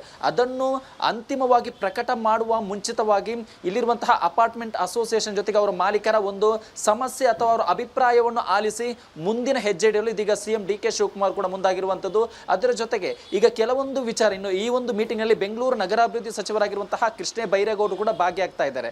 ಯಾಕೆಂದ್ರೆ ಕೆಲವೊಂದು ಸಂದರ್ಭದಲ್ಲಿ ಉದಾಹರಣೆಗೆ SIR ಆಗಿರ್ಬೋದು, ಸಮೀಕ್ಷೆ ಆಗಿರ್ಬೋದು, ಇಂತಹ ಸಮಯದಲ್ಲಿ ಕೂಡ ಈ ಹಿಂದೆ ಅಪಾರ್ಟ್ಮೆಂಟ್ ಅಸೋಸಿಯೇಷನ್ ಅವರು ಕೂಡ ಒಂದಿಷ್ಟು ವಿರೋಧವನ್ನು ವ್ಯಕ್ತಪಡಿಸಿದ್ದರು. ಸರ್ಕಾರದ ಕೆಲವೊಂದು ಕಾರ್ಯಕ್ರಮಗಳಿಗೆ ಕೂಡ ಅವರು ವಿರೋಧ ಸರಿಯಾದ ರೀತಿಯ ಸ್ಪಂದಿಸದಂತಹ ಆರೋಪ ಕೂಡ ಕೇಳಿ ಬಂದಿತ್ತು. ಅದರ ಕೂಡ ಪ್ರಮುಖವಾಗಿ ಈ ಬೆಂಗಳೂರಿನಲ್ಲಿ ಕಾವೇರಿ ನೀರಿನ ವಿಚಾರವಾಗಿ ಆಗಿರ್ಬೋದು, ನೀರಿನ ಅಭಾವ ಉಂಟಾದಂತಹ ಸಂದರ್ಭದಲ್ಲೂ ಕೂಡ ಅಪಾರ್ಟ್ಮೆಂಟ್ ಅಸೋಸಿಯೇಷನ್ ಅಥವಾ ಅಪಾರ್ಟ್ಮೆಂಟ್ ಮಾಲೀಕರಿಂದ ಸರಿಯಾದ ರೀತಿಯಲ್ಲಿ ಸ್ಪಂದನೆ ಸಿಗದಂತಹ ಆರೋಪ ಕೂಡ ಕೇಳಿ ಬಂದಿತ್ತು. ಈ ವಿಚಾರವಾಗಿಯೂ ಕೂಡ ಇವತ್ತು ಸಂವಾದ ನಡೆಯುವಂತಹ ಸಾಧ್ಯತೆ ಇದೆ. ಪ್ರಮುಖವಾಗಿ ಹೊಸ ಕಾನೂನು ತರುವ ಅಂದ್ರೆ ಈ ಏಕರೂಪದ ಕಾನೂನು ತರುವ ವಿಚಾರವಾಗಿ ಅಂತಿಮ ಹಂತದ ಮಾತುಕತೆ ಅಥವಾ ಸಂವಾದ ಇವತ್ತು ನಡೆಯಲಿಕ್ಕಿದೆ. ರಂಜಿತ್, ಓಕೆ, ಥ್ಯಾಂಕ್ ಯು ನಿಮ್ಮೆಲ್ಲ ಮಾಹಿತಿಗಾಗಿ. ಒಂದು ಕಡೆಯಲ್ಲಿ SIR ಪ್ರಕ್ರಿಯೆ ಆರಂಭ ಆಗಿದೆ. ಈ SIR ಪ್ರಕ್ರಿಯೆ ಆರಂಭ ಆಗ್ತಾ ಇದ್ದಂತೆ ರಾಜ್ಯ ಸರ್ಕಾರದಿಂದ PRC ನೀಡಲಾಗ್ತಾ ಇದೆ. ಈ PRC ಯಾವಾಗ ನೀಡೋದಕ್ಕೆ ಶುರು ಮಾಡಿದ್ರೋ ಆಗ್ಲೇ ಸಾಕಷ್ಟು ಆರೋಪಗಳು ಕೇಳಿ ಬರ್ತಾ ಇದೆ. ವಿಪಕ್ಷ ಬಿಜೆಪಿ ಆರೋಪಗಳನ್ನ ಮಾಡ್ತಾ ಇದೆ. ರಾಜ್ಯ ಸರ್ಕಾರ PRC ಏನ್ ವಿತರಣೆ ಮಾಡ್ತಾ ಇದೆಯಲ್ಲ, PRC ನೀಡದಂತೆ ಸರ್ಕಾರಕ್ಕೆ ಸೂಚಿಸಬೇಕು ಅಂತ ಮನವಿಯನ್ನ ಮಾಡ್ತಾ ಇದ್ದಾರೆ. ಇವತ್ತು ರಾಜ್ಯಪಾಲರಿಗೆ ಬಿಜೆಪಿ ನಿಯೋಗ ಮನವಿಯನ್ನ ಮಾಡಿಕೊಳ್ಳಲಿದೆ. ಅಶೋಕ್ ಛಲವಾದಿ, ನಾರಾಯಣ ಸ್ವಾಮಿ, CT ರವಿ, ಸುಧಾಕರ್, ರವಿಕುಮಾರ್ ಇವರೆಲ್ಲರೂ ಸೇರಿರುವಂತಹ ನಿಯೋಗ ಇವತ್ತು ರಾಜ್ಯಪಾಲರಿಗೆ ಒಂದು ಮನವಿಯನ್ನು ಸಲ್ಲಿಕೆ ಮಾಡಲಿದೆ. ಇಲ್ಲಿ ವಿಪಕ್ಷ ಹೇಳ್ತಾ ಇರೋದು ಅಕ್ರಮ ನಿವಾಸಿಗಳಿಗೂ ಕೂಡ ಪರ್ಮನೆಂಟ್ ರೆಸಿಡೆಂಟ್ ಸರ್ಟಿಫಿಕೇಟ್ ಕೊಡ್ತಾ ಇದ್ದಾರೆ, PRC ಕೊಡ್ತಾ ಇದ್ದಾರೆ, ಶಾಶ್ವತ ನಿವಾಸ ಪತ್ರವನ್ನು ನೀಡ್ತಾ ಇದ್ದಾರೆ. ಈ SIR ಸಂದರ್ಭದಲ್ಲಿ ನೀಡ್ತಾ ಇರೋದು ಯಾಕೆ ಅನ್ನೋದು ಮೊದಲನೇ ಪ್ರಶ್ನೆ. ಅದರ ಜೊತೆಗೆ ಈ ಸಂದರ್ಭದಲ್ಲಿ ಕೊಟ್ಟರೆ ಇತರ ದೇಶದವರು ಅಥವಾ ಬೇರೆ ಕಡೆಯಿಂದ ಬಂದಂಥವರು ಅಕ್ರಮ ನಿವಾಸಿಗಳು ಇವರೆಲ್ಲರೂ ಕೂಡ ಮತದಾರರಾಗ್ತಾರೆ. ಇದೇ ರಾಜ್ಯದ ಉದ್ದೇಶವಾ ಅನ್ನುವಂಥ ಒಂದಷ್ಟು ಅನುಮಾನಗಳನ್ನು, ಪ್ರಶ್ನೆಗಳನ್ನು ಈಗ BJP ಎತ್ತಿದೆ. ಅದೇ ವಿಚಾರಕ್ಕೆ ಸಂಬಂಧಪಟ್ಟಂತೆ ಇವತ್ತು ರಾಜ್ಯಪಾಲರನ್ನು ಭೇಟಿಯಾಗ್ತಾರೆ. ಅಶೋಕ್ ನೇತೃತ್ವದ ನಿಯೋಗ ಭೇಟಿಯಾಗಿ ಮನವಿಯನ್ನ ಮಾಡ್ಕೊಳ್ತಾರೆ. ಯಾರಿಗೂ ಕೂಡ ಈ PRC ನೀಡಬಾರ್ದು ಅನ್ನುವಂಥ ನಿಟ್ಟಿನಲ್ಲೂ ಕೂಡ ಮನವಿಯನ್ನ ಮಾಡಿಕೊಳ್ಳಲಿದ್ದಾರೆ. ಜೊತೆಗೆ ರಾಜ್ಯಪಾಲರ ಮಧ್ಯಪ್ರವೇಶ ಆಗಬೇಕು ಈ ವಿಚಾರಕ್ಕೆ ಸಂಬಂಧಪಟ್ಟಂತೆ ಅನ್ನುವಂಥ ನಿಟ್ಟಿನಲ್ಲೂ ಕೂಡ ಬಿಜೆಪಿ ನಿಯೋಗ ಇವತ್ತು ಒತ್ತಾಯವನ್ನ ಮಾಡಲಿದೆ. PRC ಯಾವುದೇ ಕಾರಣಕ್ಕೆ ನೀಡಬಾರ್ದು ಅನ್ನುವಂಥದ್ದು ಈಗ ಬಿಜೆಪಿಯ ಒತ್ತಾಯ ಹಾಗೆ ಮನವಿ ಕೂಡ ಆಗಿದೆ. ಈ ಹಿಂದೆ ಕೂಡ ಧ್ವನಿಯನ್ನ ಎತ್ತಿದ್ರು ಇದೇ ವಿಚಾರಕ್ಕೆ ಸಂಬಂಧಪಟ್ಟಂತೆ. ಈ ಸಂದರ್ಭದಲ್ಲಿ ಕೊಡ್ತಾ ಇರೋದು ಯಾಕೆ? PRC ಈ ಸಂದರ್ಭದಲ್ಲಿ ಕೊಟ್ಟರೆ ಅಕ್ರಮ ನಿವಾಸಿಗಳನ್ನು ಕೂಡ ಸಕ್ರಮ ಮಾಡಿ ಆನಂತರ ಅವ್ರಿಗೂ ಕೂಡ ಮತದಾರರಿಗೆ ಹಕ್ಕನ್ನು ಮತದಾನದ ಹಕ್ಕನ್ನು ಕೊಟ್ಟಂತಾಗುತ್ತಲ್ವಾ ಅನ್ನುವಂಥದ್ದು ಈಗ ಬಿಜೆಪಿಯ ವಾದ. ಅದೇ ವಿಚಾರಕ್ಕೆ ಸಂಬಂಧಪಟ್ಟಂತೆ ಇವತ್ತು ರಾಜ್ಯಪಾಲರನ್ನ ನಿಯೋಗ ಭೇಟಿ ಮಾಡುತ್ತೆ. ಭೇಟಿ ಮಾಡಿ ಮನವಿಯನ್ನು ಸಲ್ಲಿಕೆ ಮಾಡ್ತಾರೆ. ಈ ವಿಚಾರದಲ್ಲಿ ರಾಜ್ಯಪಾಲರು ಮಧ್ಯಪ್ರವೇಶ ಮಾಡಬೇಕು ಅಂತ ಬಿಜೆಪಿ ಒತ್ತಾಯವನ್ನ ಕೂಡ ಮಾಡಲಿದೆ. ಅರೆ ಕಡಿಮೆ ಹಾಕು ಆದ್ರೆ ಅಸಲಿ ಹಾಕು MDH ಕಾಶ್ಮೀರಿ ಕೆಂಪು ಮೆಣಸಿನ ಪೌಡರ್.